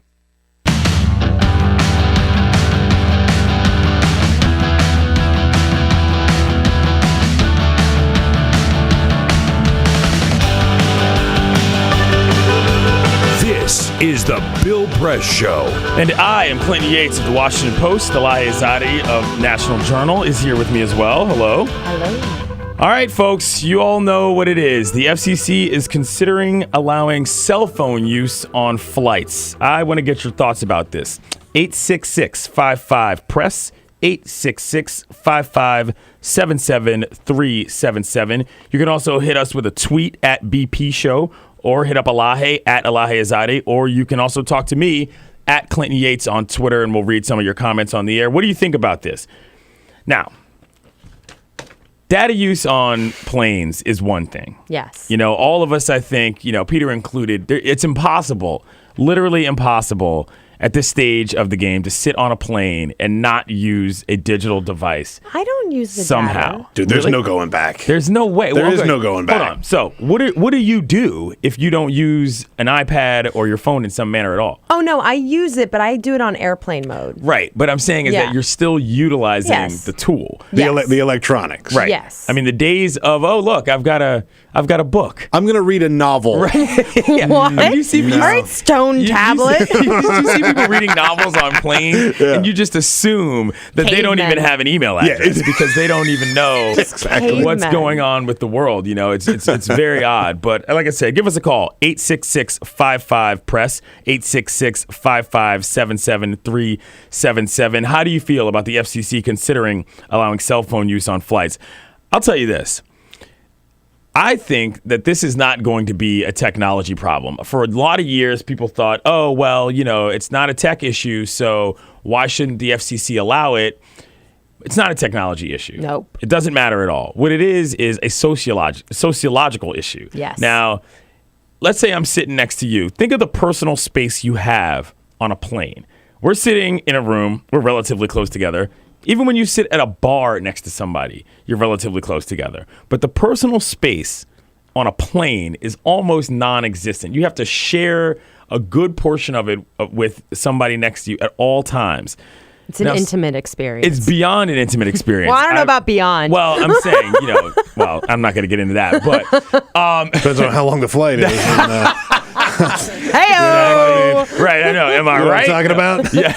So, but if somebody pulls out a phone, you know, it's an automatic affront to sort of everybody there. Never mind if everybody talk on it. Let's talk on clear. it. Yes, to talk on it. Now, how do I think that everybody who does this would automatically be outcast from society because people would shame them so viciously because we all know, hey, look, once this starts, it's never going back. So don't be that guy that pushes the snowball down the hill. I don't know about you. What do you think? I'm with you. I like to view I'm a quiet car kind of person. So for those of you not on the East Coast, between DC and New York and Boston, on Amtrak, there's a quiet car. You don't take cell phone calls on the quiet car, all right? And the thing about being on a plane is, unlike a train or a bus, you can't choose your seat. You are stuck next to this person. So if you are sitting next to someone and they are sharing your armrest and blabbing on their phone, you have no choice. Right. There are going to be some fights. Yeah, well, that's up in the air. That's the other what thing I gotta is that say the about it. potential for violence here it's quite high. Is actually legit. I mean, because fights happen over almost anything on planes. You know, guys get too much booze in them. There's some sort of a bathroom scuffle. These things tend to happen on planes. I don't know why. And I think it's because, again, people in enclosed environments act differently. It's a caged animal kind of thing. And if you start allowing people to start talking on cell phones, forget about just the annoyance factor. God forbid somebody says something offensive that somebody else takes umbrage with in the cabin. I mean, it's just way too much potential for disaster, in my opinion. So I think what they're saying is that it's now up to the airlines to decide whether they're going to allow cell phone usage. Right. So I say I would go out of my way to fly on a plane that banned cell phone usage, except for text messages. I'm fine with texting. Yeah. Just don't talk into it. Peter, your thoughts? I agree. And you know what I think they ought to do is, if they want to do this and they want to try and make everybody happy, is section off the back third of the plane or whatever and say, you want to talk on your phone, that's fine. You sit back here, you pay an extra hunch or whatever. There's no way that would work. Well, hey, do they what are you going to put a sound barrier in the middle of the plane? But then only cell phone users are sitting back there. But there's also people with kids and babies. And if you've noticed, people with babies tend to sit in the back of the plane. Right. So put the cell phone users back there with the kids. The kids. Oh, come on, now I fly with kids. Don't make me do that. Come on, I'm gonna burr up at that because you brought life into this world, and now I'm gonna punish you. How dare you? I'm gonna punish you. I fly with kids all the God time. forbid How dare you go to see your grandparents? It's wild. So I'm quoting from this New York Times story here, and this guy named Greg Patikin, a screenwriter who lives in Los Angeles, says, quote, "I don't want to have to sit next to someone who was talking on their phone the entire flight. That would be a nightmare." I think that's a pretty fair way of saying it. And I guess I just, the way I sort of feel about it is, if you're the kind of person that lives a life where your time on a plane cannot be spent in some level of solitude, you need to make some adjustments as to how you're going about things. Because I just can't imagine a scenario in which you're either so bored or something so urgent that you have to be making phone calls when you're in a bird in the middle of the air. It just seems like total overkill. And I don't know. When they first decided that this was going to be a thing, I think a lot of people felt like it was the right thing to do because you could sort of liberate the skies, if you will. But the potential for disaster here is just so high that I don't know. I legitimately cannot imagine what I would say to a person that pulled out a phone and started talking to me. I mean, what would the etiquette be on that front? I mean, let us know. 866-55-PRESS, 866-55-77-377. I'm the kind of person that almost gets annoyed if people talk to me that I don't really feel like dealing with. I'm the same way. I'm the same way. See, this is why our society is breaking down. You can't make small talk anymore. Here's the deal. Here's my move, okay? Because if you fly on Southwest, right, where you don't get assigned seats, you sort of pick your seat. I find the seat that I want, and I sit down, and I put on the meanest scowl I possibly can. Face. And I'm already a little intimidating, and I get that. And I sit there, and I just give it to anybody that makes eye contact with me. I make them know. Brother. I let them know I am not here to mess around. No conversation. I am not here to talk to you. Yeah, I mean, I guess the thing is too is that when I get into a conversation with the person, I like people. Obviously, we're doing radio. Again, call us 866-55-PRESS, 866-55-77-377. As long as you're not on an airplane. Right. Yes. As long if you're on an airplane, do not call us. Put that phone down. And I like talking to people as much as the next guy, but sometimes, you get drawn into these things and it's like, again, if I'm on a plane, I want a little quiet time every once in a while, and that's kind of why I'm flying alone as opposed to, with somebody else or talking on my phone. Bill in Chicago, what do you think about the FCC's new decision? I think it's ridiculous. I think it's absolutely ridiculous. It's a one-time. I fly between Chicago and New York, right? Yeah. And I think it's the best hour and a half I have. Thank you. See, you appreciate that time that you get to yourself, it's right? It's meditative. And you know what? The other problem is when people usually get started on the cell phones, they start out quiet, but they end up entertaining or thinking they're entertaining the entire plane. Right. So I mean, God forbid we should. Can you imagine 180 people doing that? No, and people get a little booze in them too, and then all of a sudden everything is super funny and super entertaining, and they gotta let the crowd know because they're running their bits. Please, I'll take a crying baby next to me anytime. Tell Ogburn he can sit next to me anytime with the kids. Thank you, Bill. Thanks, Bill. Let me know about your babysitting rates. Appreciate the phone call. 866-55-PRESS. 866-557-7377. Talking about FCC allowing earphones, cell phones on airplanes. I'm Clinton Yates. Elahe Izadi is here with me as well. This is the Bill Press Show. We'll be right back. This is the Bill Press Show.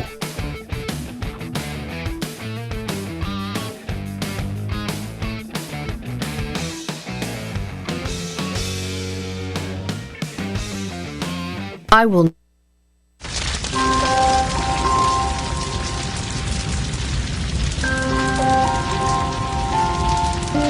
A single ember that escapes from a wildfire can travel more than a mile. That single ember can ignite and destroy your home or even your community. You can't control where that ember will land, only what happens when it does. Get Fire Adapted now at fireadapted.org.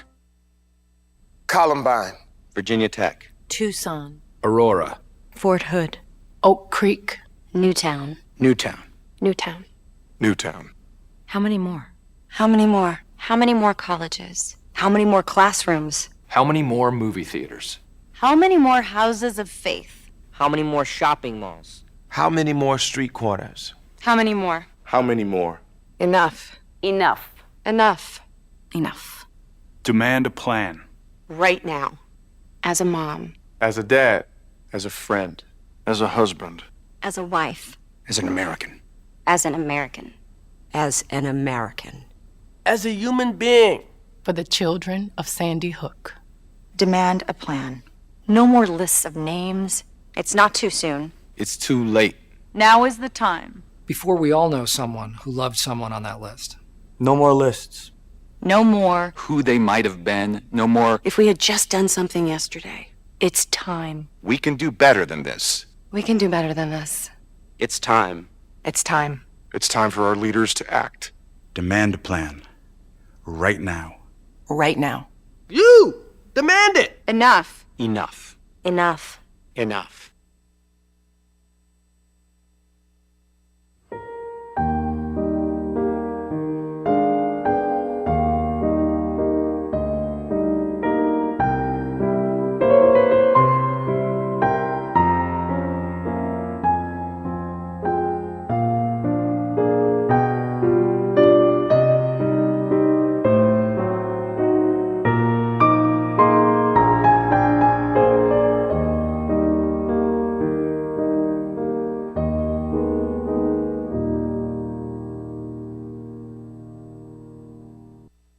None of us would want to be told we can't marry the person we love. As Americans, we believe in freedom. That's what I fought for as a Marine, and that's what we believe in as Republicans. Freedom means freedom for everyone. I didn't used to understand the importance of same-sex marriage, but after learning my brother was gay, I wanted the same rights for him. He was the best man at my wedding, and I want to be the best man at his. It's only fair that Calvin should have the freedom to marry the person he loves, too. It's time for marriage.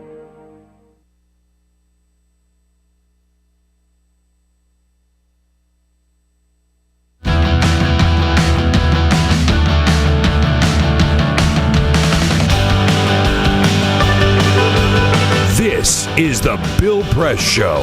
Welcome back to the program. It is Tuesday, November 26th. My name is Clinton Yates. I work for the Washington Post, and I'm filling in for Bill Press today. Elahe Izadi is here with me of the National Journal.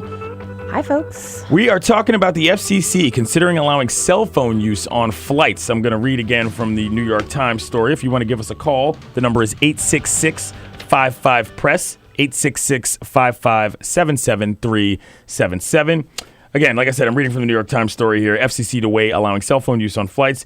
The Association of Flight Attendants, they put out a statement, and it says, quote, flight attendants, as first responders in the last line of defense in our nation's aviation system, understand the importance of maintaining a calm cabin environment.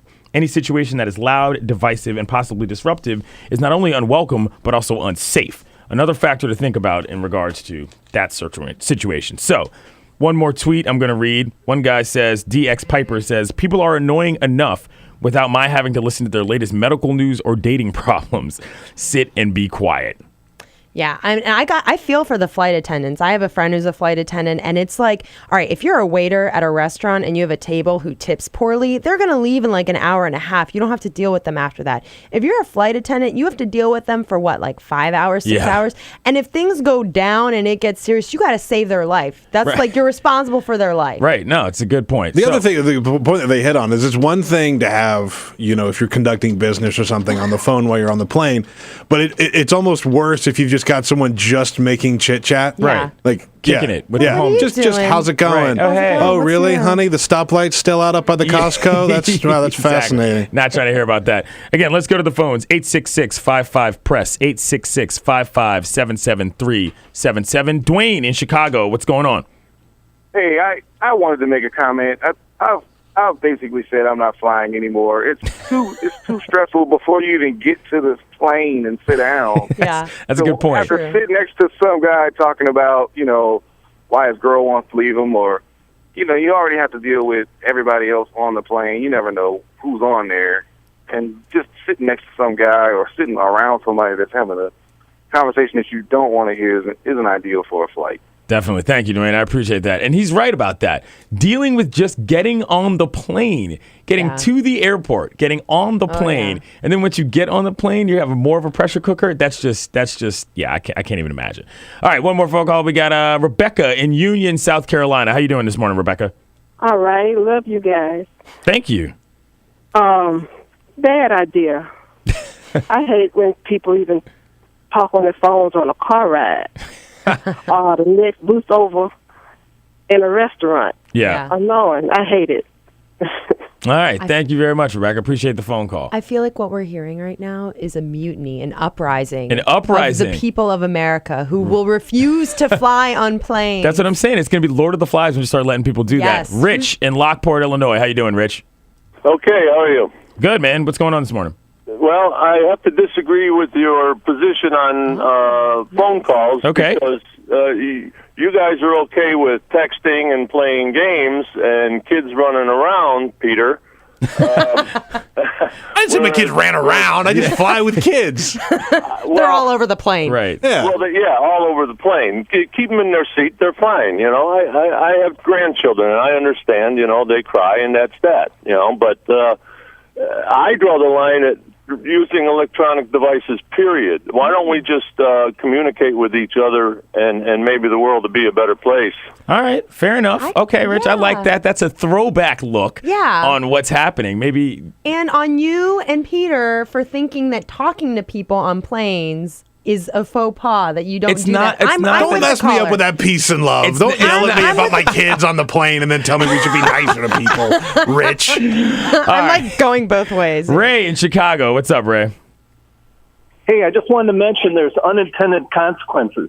Our train used to be really quiet, and everybody would be very courteous, and if somebody got a phone call, they'd either go out to the vestibule or they'd be real quiet and muffled, and they'd be quick and short. Well, when they put the quiet cars in, all of the other cars became open game, and everybody started making tons of noise. So that's a good point. Quiet cars ended up hurting the rest of the train. So what if all the cars are quiet, save for one car, and you put all of the talkers on the party car? The party car. What do you think about that? I'll tell you what. I would trade that for bringing back the bar car.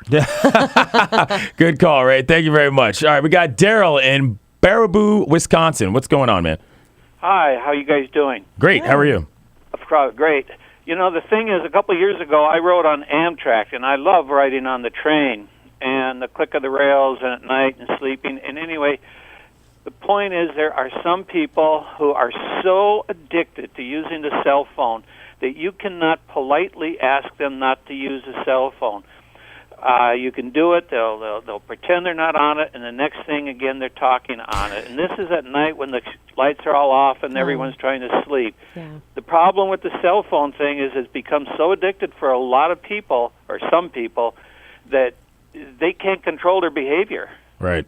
Thank you very much, Joe. It's a good point. I mean, some people, you know, it's an involuntary experience to just start calling people left and right. But again, I mean, that residual effects thing, I think, might be the best call of the day, because that's the point. If you start walling off people who are going to talk, you know, it's just, it becomes too much. And you know, I'm not like, by the way, if you're reading a book on a plane, I'm not saying that you shouldn't be reading a book on a plane. I'm just saying it is a very old school thing, because I can barely focus on anything when I'm in an airport, you know, because of just the general level of hecticness at all. I have a confession to make. What's that? I've read books on planes. Oh, here's the deal, though. If I sit down and the person next to me pulls out a book, I'm happy, because they're not going to mess with me. Right. Thank you. They're going to just read that book. That's a good point. so antisocial. That's a good point. But I'm a little antisocial, maybe. All right. Well, you know, the FCC, I mean, I think that this is going to be an overall pretty good step, probably for America, because we're going to learn a lot about ourselves and how we want to interact. I'm Clinton Yates. You can find me on Twitter at Clinton Yates. Elahe Izadi is here too. You can find her on Twitter at Elahe Izadi. This is the Bill Press Show, and we will be right back. This is the Bill Press Show.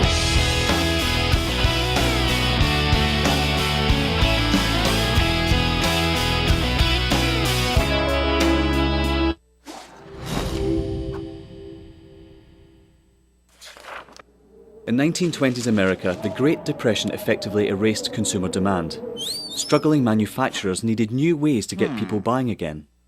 Innovative production processes like stamping and use of molds allowed them to use new materials for their designs.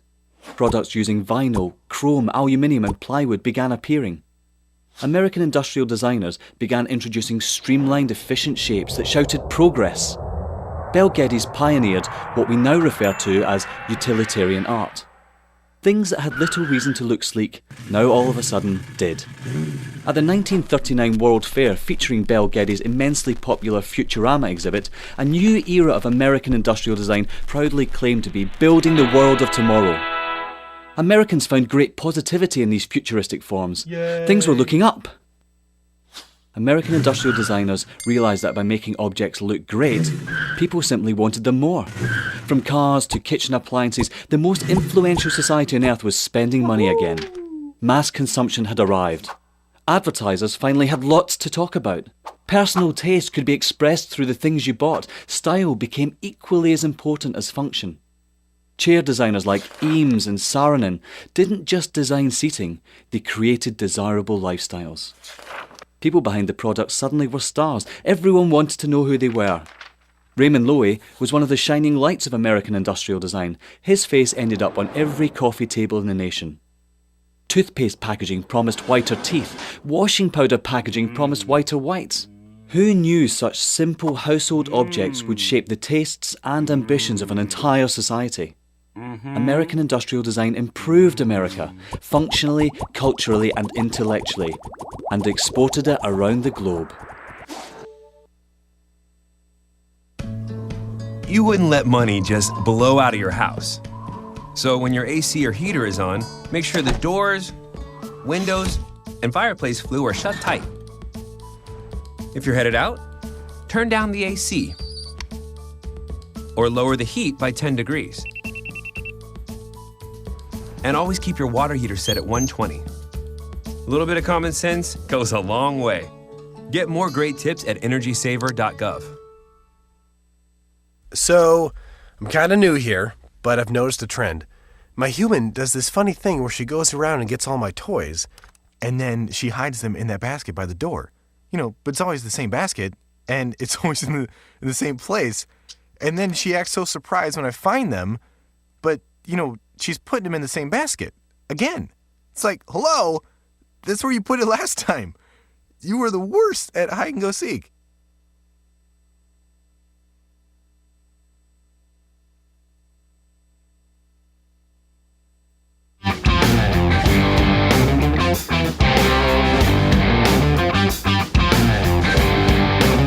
on your radio, on TV, and online.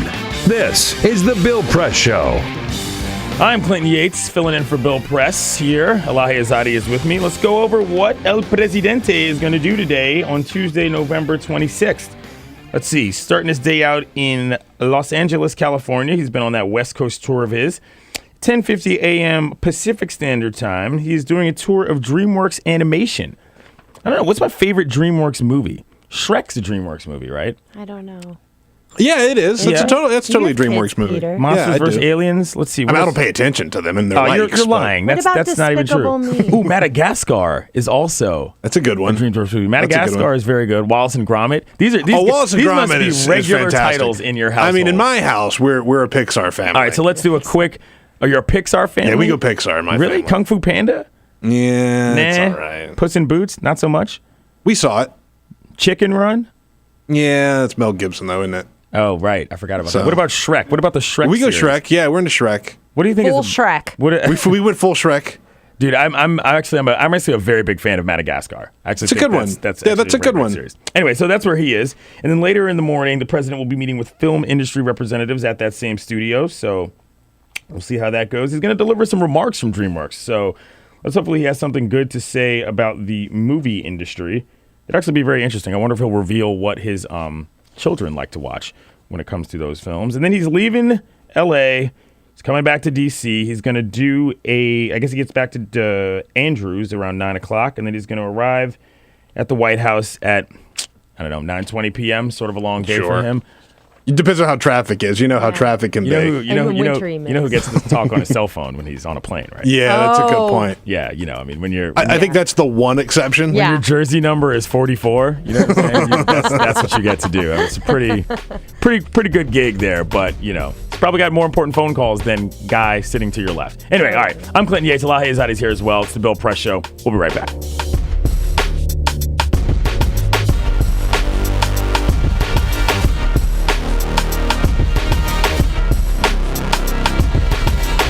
This is The Bill Press Show.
Broadcasting around the nation, on your radio, on your TV, and online.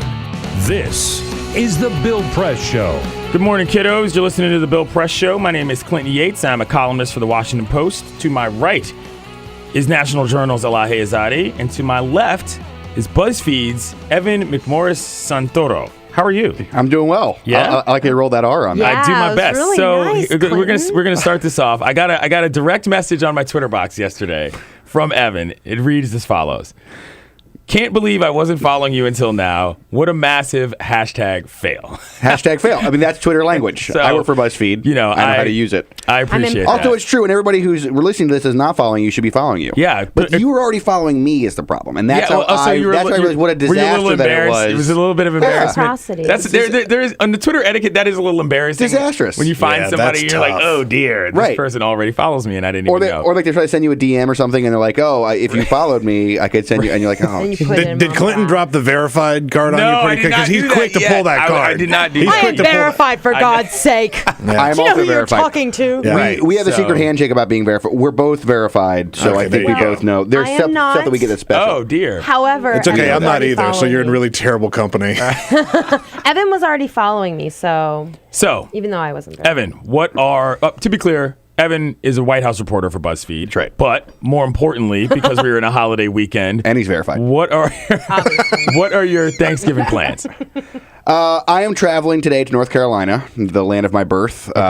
Going down we have, I believe, 2 turkeys are being cooked. Oh. My father and I have been exchanging emails about turkeys since about September 10th. Wow. And so it's 2 14-pound turkeys wrapped in what my father describes as a special Amish bacon. Wow. So I don't know what a special Amish bacon is. I mean, I don't know what normal Amish bacon is, Yeah, I really. was about to ask, but this what is is the special difference? Amish. So, I mean, I think we're really in for like a really prime... So 2 turkeys, that means Right. you're at minimum...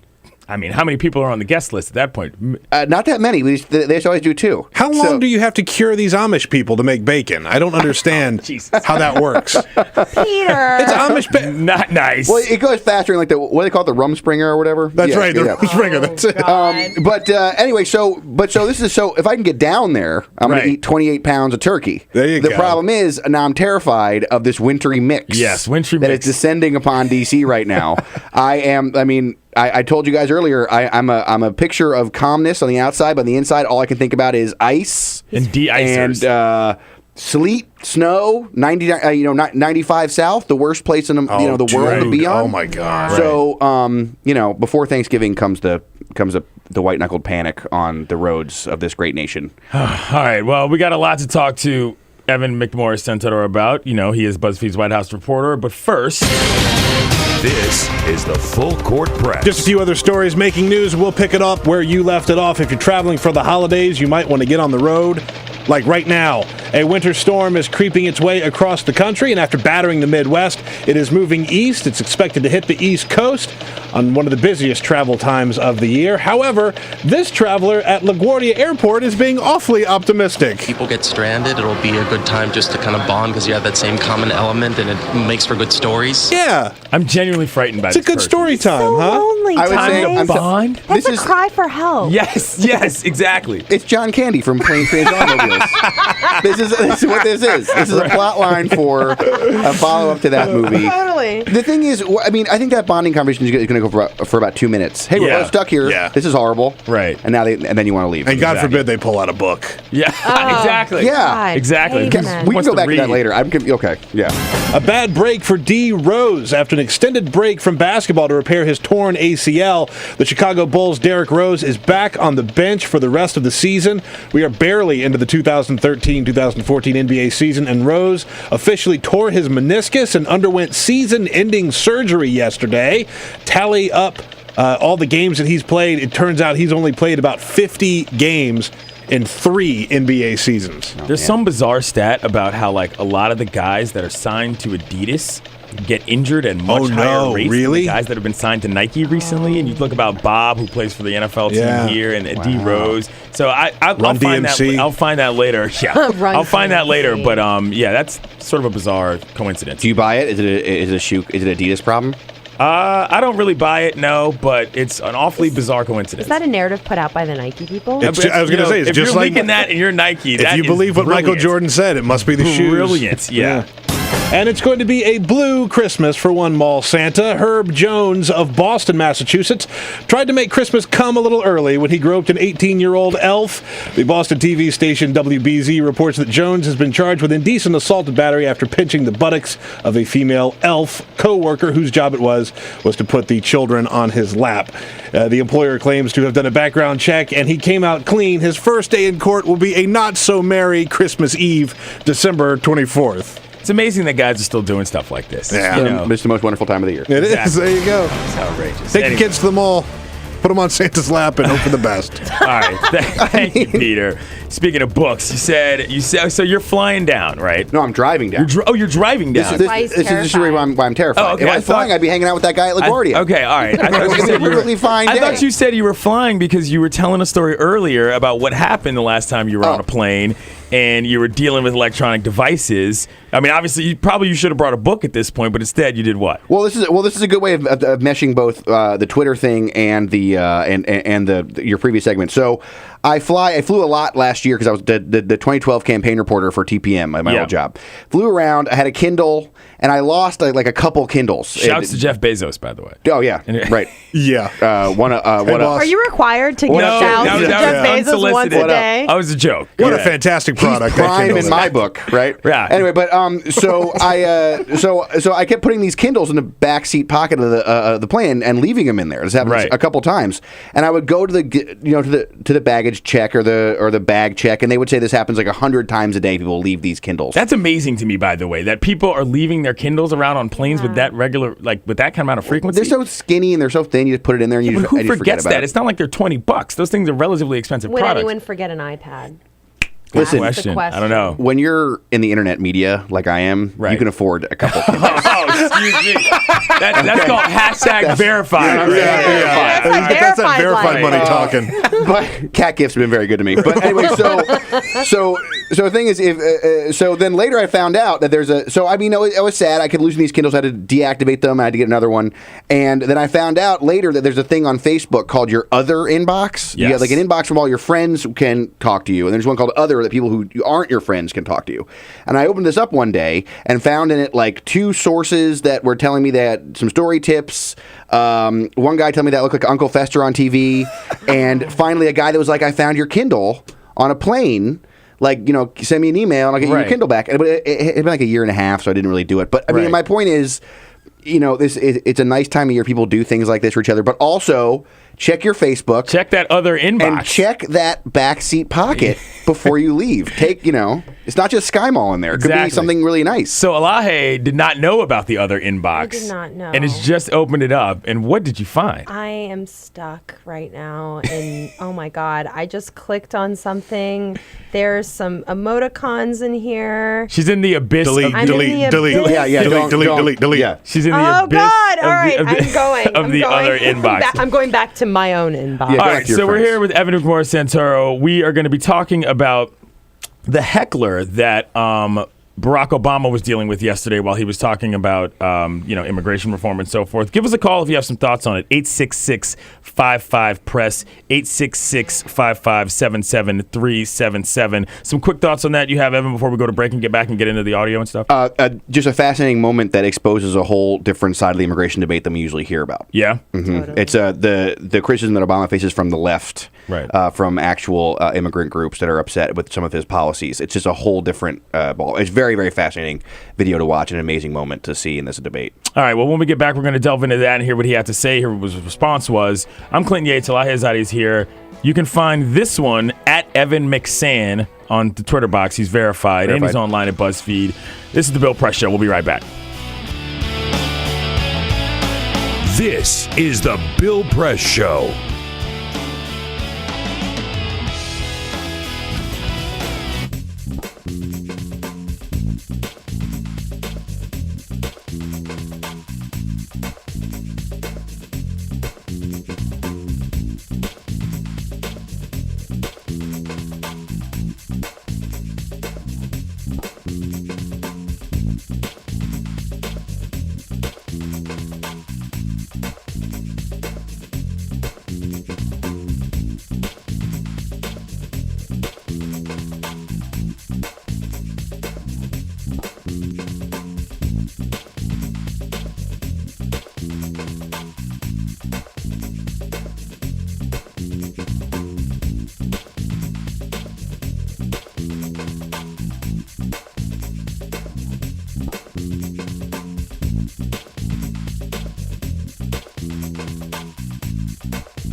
of National Journal, who also happens to be a stand-up comic.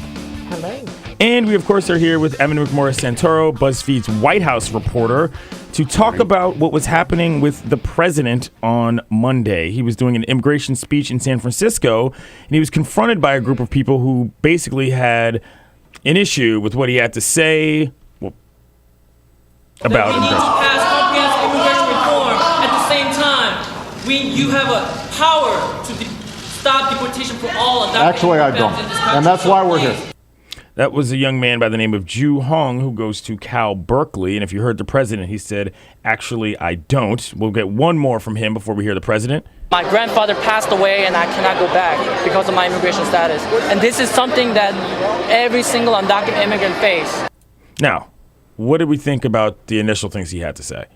Well, the most interesting thing about this is in the clip, if you watch it, this guy was standing in the back behind Obama. There's sort of like very carefully staged part of an event where they put some like a diverse group behind the president. And so because he was back there and started shouting out, the president couldn't really have him led off screen by security, so he got to stay there, which led to this amazing conversation between the president and this guy. Obama turns around and engages the guy directly. Right. Something we don't see very often from him. It's reminiscent of that time he went down to talk to Republicans in Baltimore and did that Q&A with them. Yeah. He's good on off the cuff like this. Like, this is something that Obama doesn't do enough of, I think. We have that reply. Yeah. The easy way out is to try to yell and pretend like I can do something by violating our laws.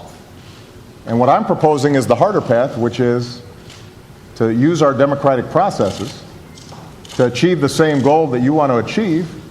But it won't be as easy as just shouting. And then he added this about how it's going to have to end. I believe he said you're going to have to finish the job. We need to make sure Washington finishes what so many Americans just like you started. We've got to finish the job. So, I mean, that's a pretty engaging exchange for a moment like that, and, San Francisco is a place where there's obviously a lot of different people of a lot of different types, and probably a place you'd expect something like that to happen, but it was still quite a harrowing moment. Well, what was interesting about it was this other side of the immigration debate that we don't usually see. So people who are support immigration reform, and generally on Obama's side, a lot of them, with these dreamers, for example, a lot of them are getting concerned that they're being used as political pawns for 2014. Yeah. That as Obama talks about, we need to get the job done with legislation. We need to go get the job done with, in laws that seem almost impossible to pass in Congress right now. That they're gearing up for a 2014 push about immigration reform, and there's been mounting pressure on the White House from these immigration groups. I did a story on a Dream Act guy, a dreamer who mentioned that he, did not want to be used as a political pawn. He just wants Obama, if they can't get laws passed, to just take executive actions and try to get as much done as he possibly can. Because the belief is that, because under Obama, there's been a record number of deportations. There have been really high deportation numbers. Mm-hmm. And the idea sort of from the beginning from people who follow this, was that you'd have deportations be very high and sort of strict enforcement, and that would bring Republicans to the negotiating table, and then you'd have an immigration reform bill. Obviously, you only have half of that. Yeah. You have the deportations, you have no immigration reform. So that's where people are starting to get upset, and they're starting to ask Obama to really weigh in and do something himself. Right.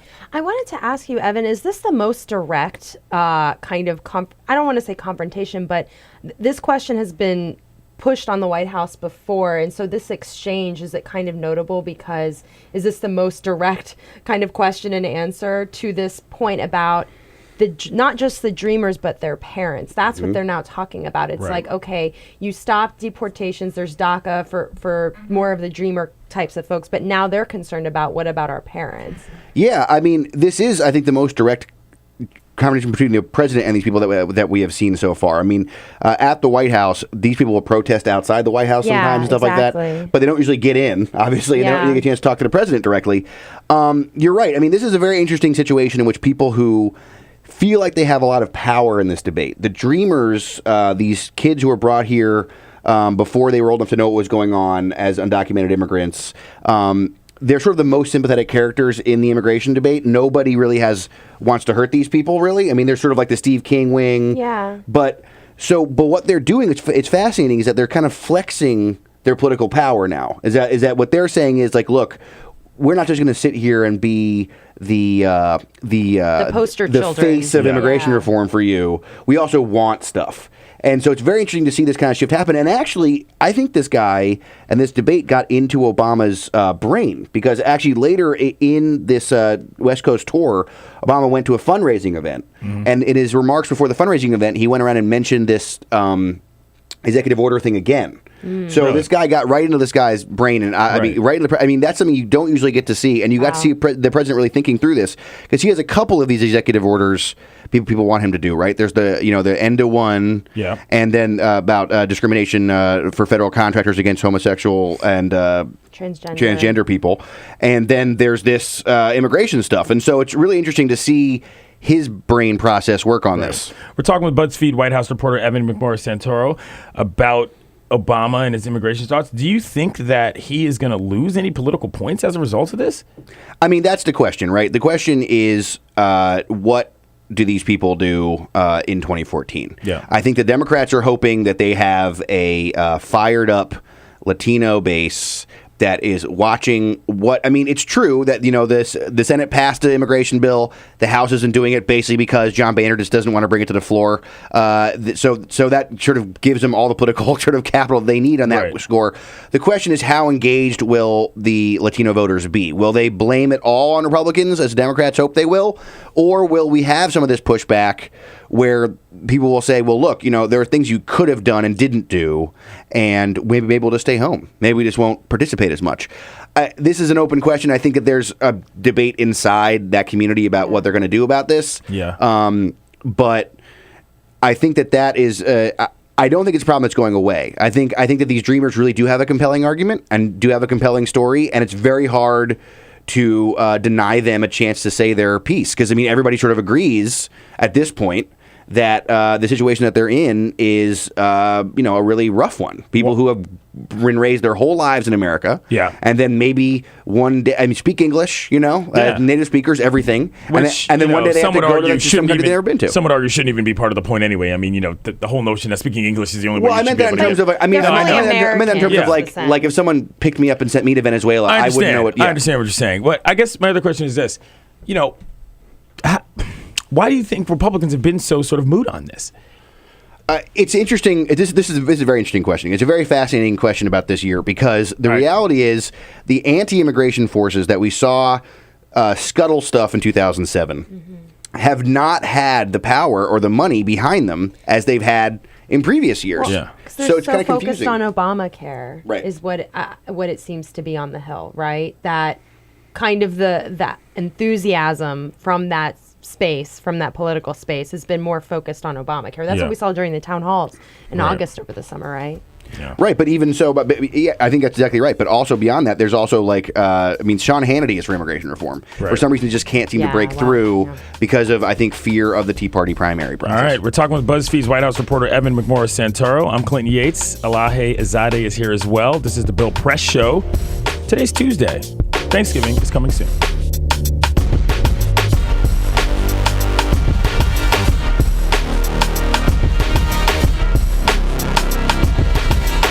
This is the Bill Press Show.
Here with Elahe Izadi of National Journal. Also here with Buzzfeed White House reporter Evan McMorris-Santoro. The House is full because on the line, in addition to that, we have Politico's White House bureau chief and Maryland Terrapin, John Allen. What's going on?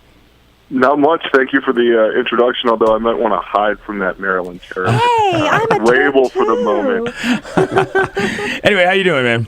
I'm doing very well. All right, so we got a lot going on in the White House concerning the Iran nuclear deal. What are your latest thoughts on it? Well, look, I think you're going to see some negotiation now between the White House and Congress on what Congress can do to hold the administration's feet to the fire, to Iran's feet to the fire without actually blowing this deal up. And that's likely, I would think, to come in the form of some new sanctions that wouldn't take effect for 6 months, but would actually be passed through the Congress before then. That would, possibly give an opportunity for those to go into effect if Iran's not living up to its end of the bargain.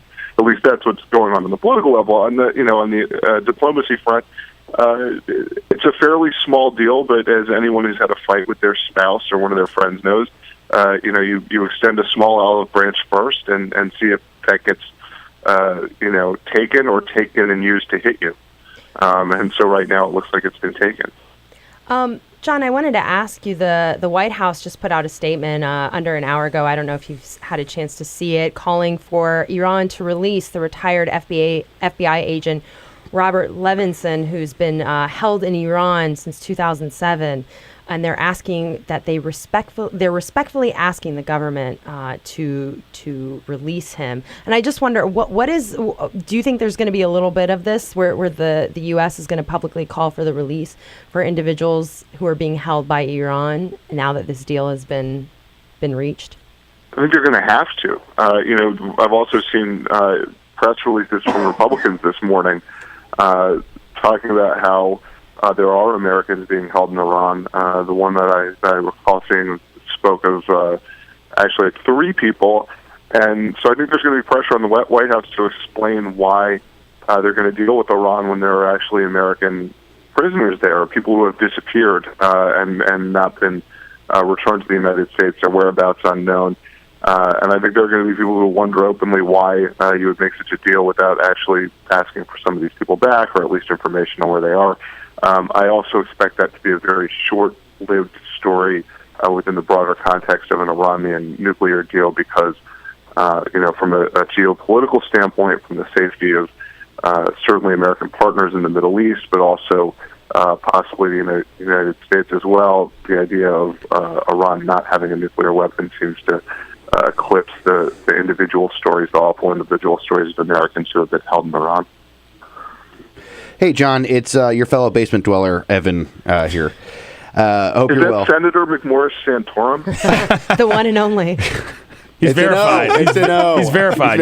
He's verified. Watch yourself. I wonder if you could put on your old Hill reporter hat for a minute and talk a bit about the Republican response to some of this stuff that we've seen. I mean, the night of the deal being announced, that John Cornyn tweet about how, this is a distraction from Obamacare sort of rung out. Are we past the phase? Is this just, this idea that politics ends at the water's end or the water's edge or whatever? Is that just gone now forever? And do you feel like the Republicans are just going to continue with this kind of rhetoric against this deal? Yeah, I think we've moved from politics ending at the water's edge to politics ending at the water's edge when you agree with the president. So certainly I think American interests in the world are sometimes more clear than, say, American interests in domestic policy. And therefore there will continue to be more bipartisanship on that. But I think, we're long past the point at which a president could go overseas and expect that when he came back that he wouldn't be criticized, or that he wouldn't be criticized while he was there, or that the deals that he cuts, at least ostensibly in America's interests, are considered to be, verboten in terms of being attacked by the opposition. I thought Senator Cornyn's tweet was a little out there. I don't think this big deal with Iran was an attempt at a distraction from the Affordable Care Act. Somehow I feel like Rouhani wasn't particularly interested in that, or the mullahs. I don't think they were over there going "Hey, we really got to bail out Obama on healthcare." Yeah. I talked to a former White House staffer yesterday who told me, he's like, yes, because in 2009 we knew this website was going to crash, and so we started these negotiations just so we could be ready. Right. Yeah. Speaking of that, though, do you think that most people in America really understand how significant it is that any remote communication has been created and successfully achieved between this nation and Iran? No. Yeah, it's huge. I don't think most people in the United States think that or understand that. I don't think most people in Washington understand that. I don't think most people in Washington, myself included, understand exactly what the enrichment of uranium at 3.5% is versus 5% versus 20%, right? Versus how many centrifuges you need. This is really technical stuff. In fact, I think a lot of the people who are involved in sanctions work don't even understand the nuclear science aspect of what's going on here, which makes it all that much harder to create a deal, right? Because you've got people who understand the sanctions half of it, then you've got the sort of scientists, and you've got the diplomats, and they're all trying to work together to find some accommodation that works. I think that I would say there are two things. One is the significance of the deal is probably underestimated by the American public, but I also wouldn't underestimate the desire of the American public to, after 34 years or so, tell Iran to go take a flying leap. Right. So it may be significant, but it may not. It may also be something that's not exactly welcomed, and we've seen that represented in Congress on a bipartisan level, not just Republicans coming out criticizing this deal, but also Democrats, including most notably a lot of the big friends of Israel in Congress. Yeah. John, can you talk a little bit about this White House's attitude towards sanctions on Iran? My understanding is that, Congress was the one who really pushed the sanctions through, and they've been much more enthusiastic in recent history putting in place sanctions on Iran than the White House, right? Well, I think it's really a matter of nuance, which is that, so Congress always wants to put a scalp on the wall. They basically look at sanctions as instead of a toolbox, they look at it as one tool, and that's a hammer, and they like to pull out the hammer and whack Iran.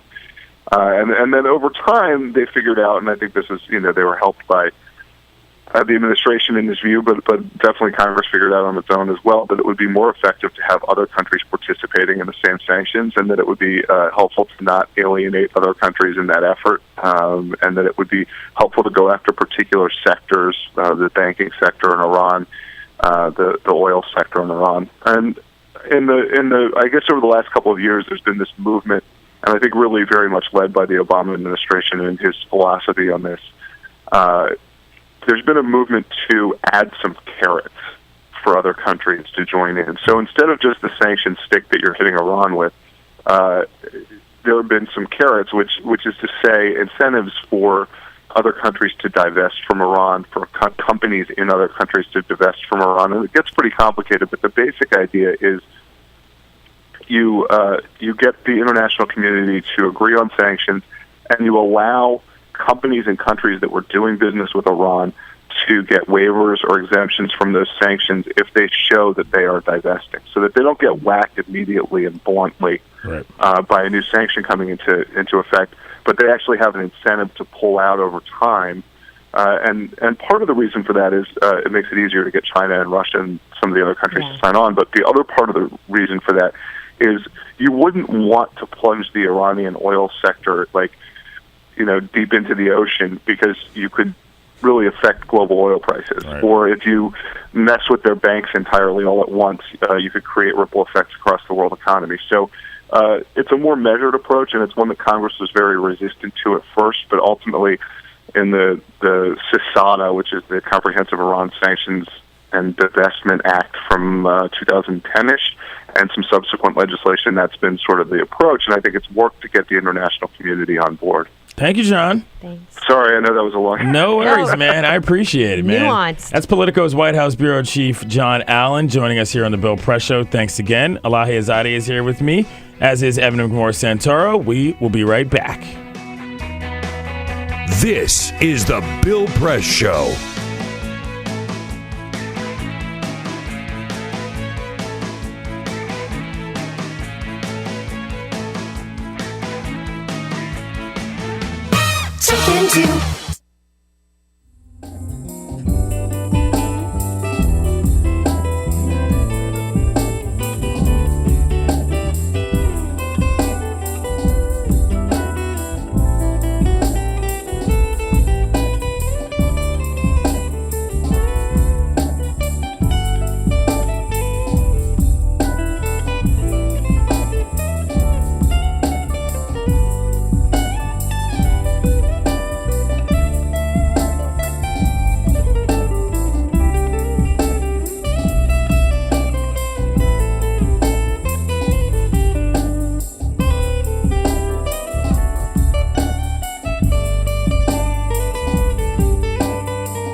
on your radio, on TV, and online. This is The Bill Press Show. All right, welcome back to the program. My name is Clinton Yates, filling in for Bill Press here on Tuesday, November 26th. The gang is all present. Elahe Izadi from National Journal is here. Hello. Hello. And, of course, Evan McMorris-Santoro is here from Buzzfeed. This guy's awesome, and he came in before he has to drive all the way down to North Carolina, which is a long way to go considering the wintry mix. Is going down. But we have a caller on the line who wanted to talk about the heckler situation with the president in San Francisco yesterday. Janet in Chicago, how are you this morning? I'm pretty good. Thanks for taking my call. Of course. I just wanted to make the point that I'm really happy that Evan thinks that kid got into President Obama's brain. And it really kind of ticked me off that that Obama did the whole dad thing. Well, young man, we can do, the legal thing or we can shout about it. How did he think that kid was going to say anything to him that he would hear if it wasn't shouting? It's an interesting point. I mean, that's the way that you've got to communicate with the president in that scenario. It's not like you can just walk up to him on the street and say, oh, by the by, I have a concern that, could you address that, please? Yeah. Yeah. I mean, I guess there comes a point where the president's going to do that professorial thing. I mean, he is the president. It was his stage. It was his event. He was a professor. And the fact that he turned so much of that event to that person is so extraordinary, and that's why it's an interesting moment. I think so, too. But shifting gears back to Iran, I just want to say this, I asked John Allen about it, Politico's White House bureau chief, and he said he doesn't necessarily think that most people really care about the significance, but in the U.S. In the U.S., right? But a big part of what he talked about when he campaigned to be president was, I am going to open my hand to nations that have otherwise had closed fists. And to me, this is a major breakthrough on many levels. Simply, finding a way to allow the lines of communication to be open with a nation that, again, President Bush once said was part of the axis of evil. I mean, that was not 30 years ago. You know what I mean? That was a very recent statement, that drastically changed things in terms of the relations between these two countries in the last, decade and a half. And so I don't think that can be sort of thrown out with the bathwater, the significance of the fact that happened at all. And I just wanted to make that clear, because whether or not people care about it for the long term and generations to come, it's certainly going to be important, this side and on Iran's side. Well, and I think it could be a dramatic shift in public significance. I mean, Iran is a well-known country in terms of what it did, what happened with the breakdown 30 years ago, and where things were now. And obviously, we all were there when we were on the precipice of war with them, just a couple of years ago. I think being not on that is a very, very, very big difference. Yeah.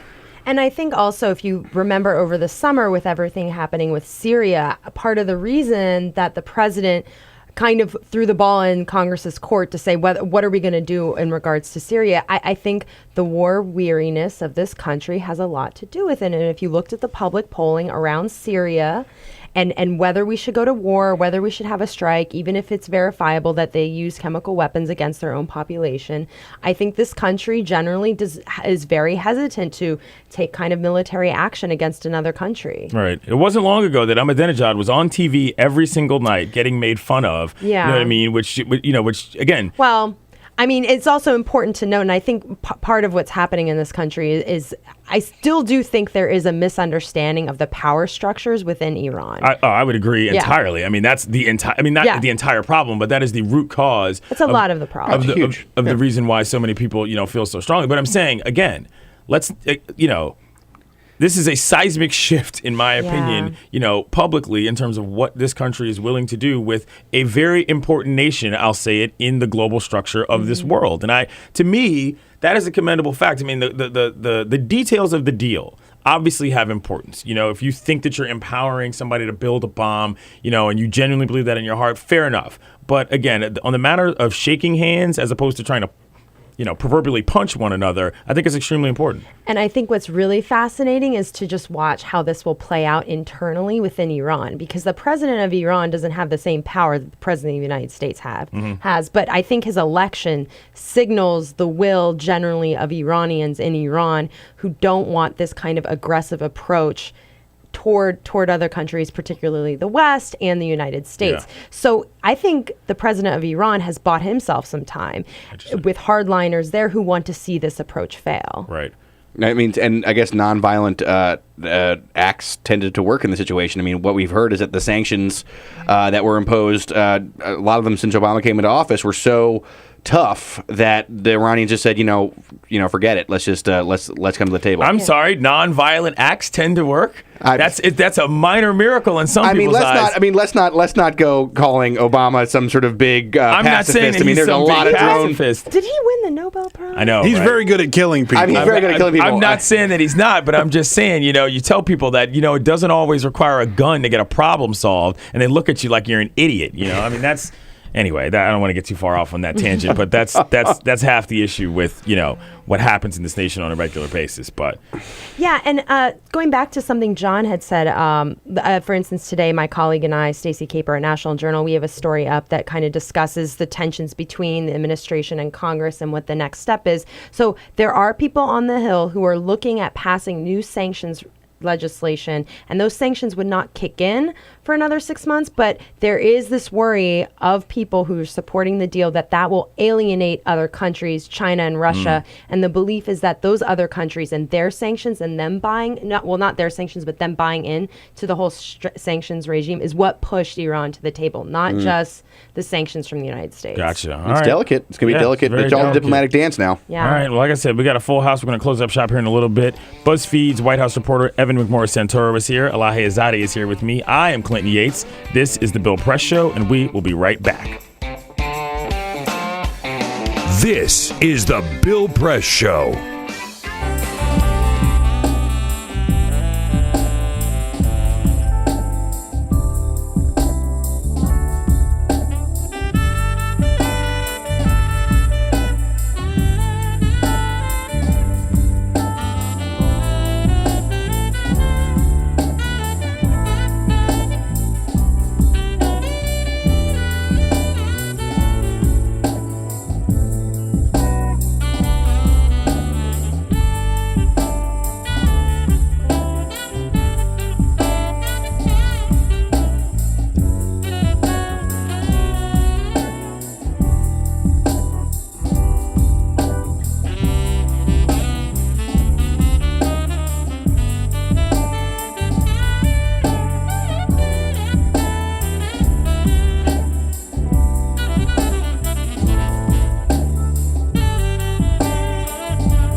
Brought to you by United.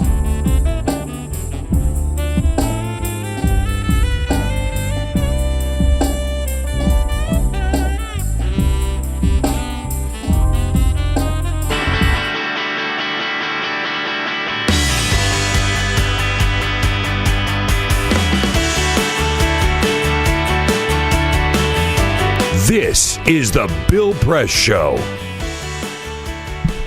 And I am Clinton Yates. I'm here with Elahe Izadi as well as Evan McMorris-Santoro. How are you? Good. It's been a long day. Yes. Coming home, but we got a couple more days until Thanksgiving. I've got to decide what I'm going to do with the day today. Might have to go see Hunger Games today, Peter. Yeah? Today might be the day. I haven't gone to see that. In fact, I haven't read or seen. I haven't read the books either, but I'm you extremely intrigued. No, I'm not into, what is it, YA? Is that what it's called? Or youth literature? Books? YA. Are you into YA, books? young adult. Not on planes. Well, right. Not on planes. Don't do it on a plane. Exactly. Tomorrow is And I don't going have a to Kindle be either. the Hunger Games. You understand? The winter mix is coming. You're such a weather alarmist, Gotta Evan. get canned goods. Evan, you're such You an gotta alarmist. get water. Stock up.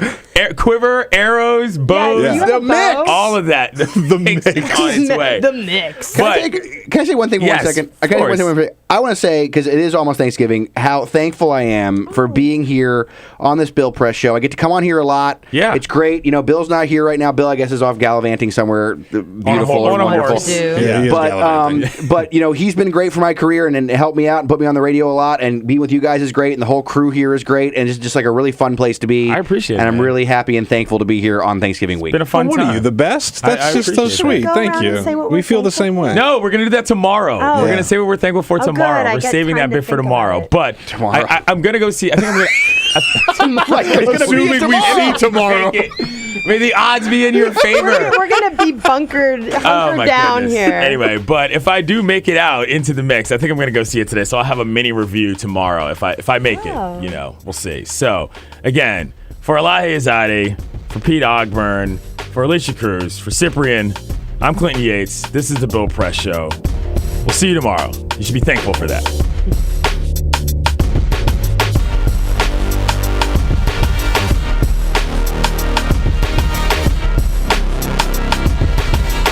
This is the Bill Press Show.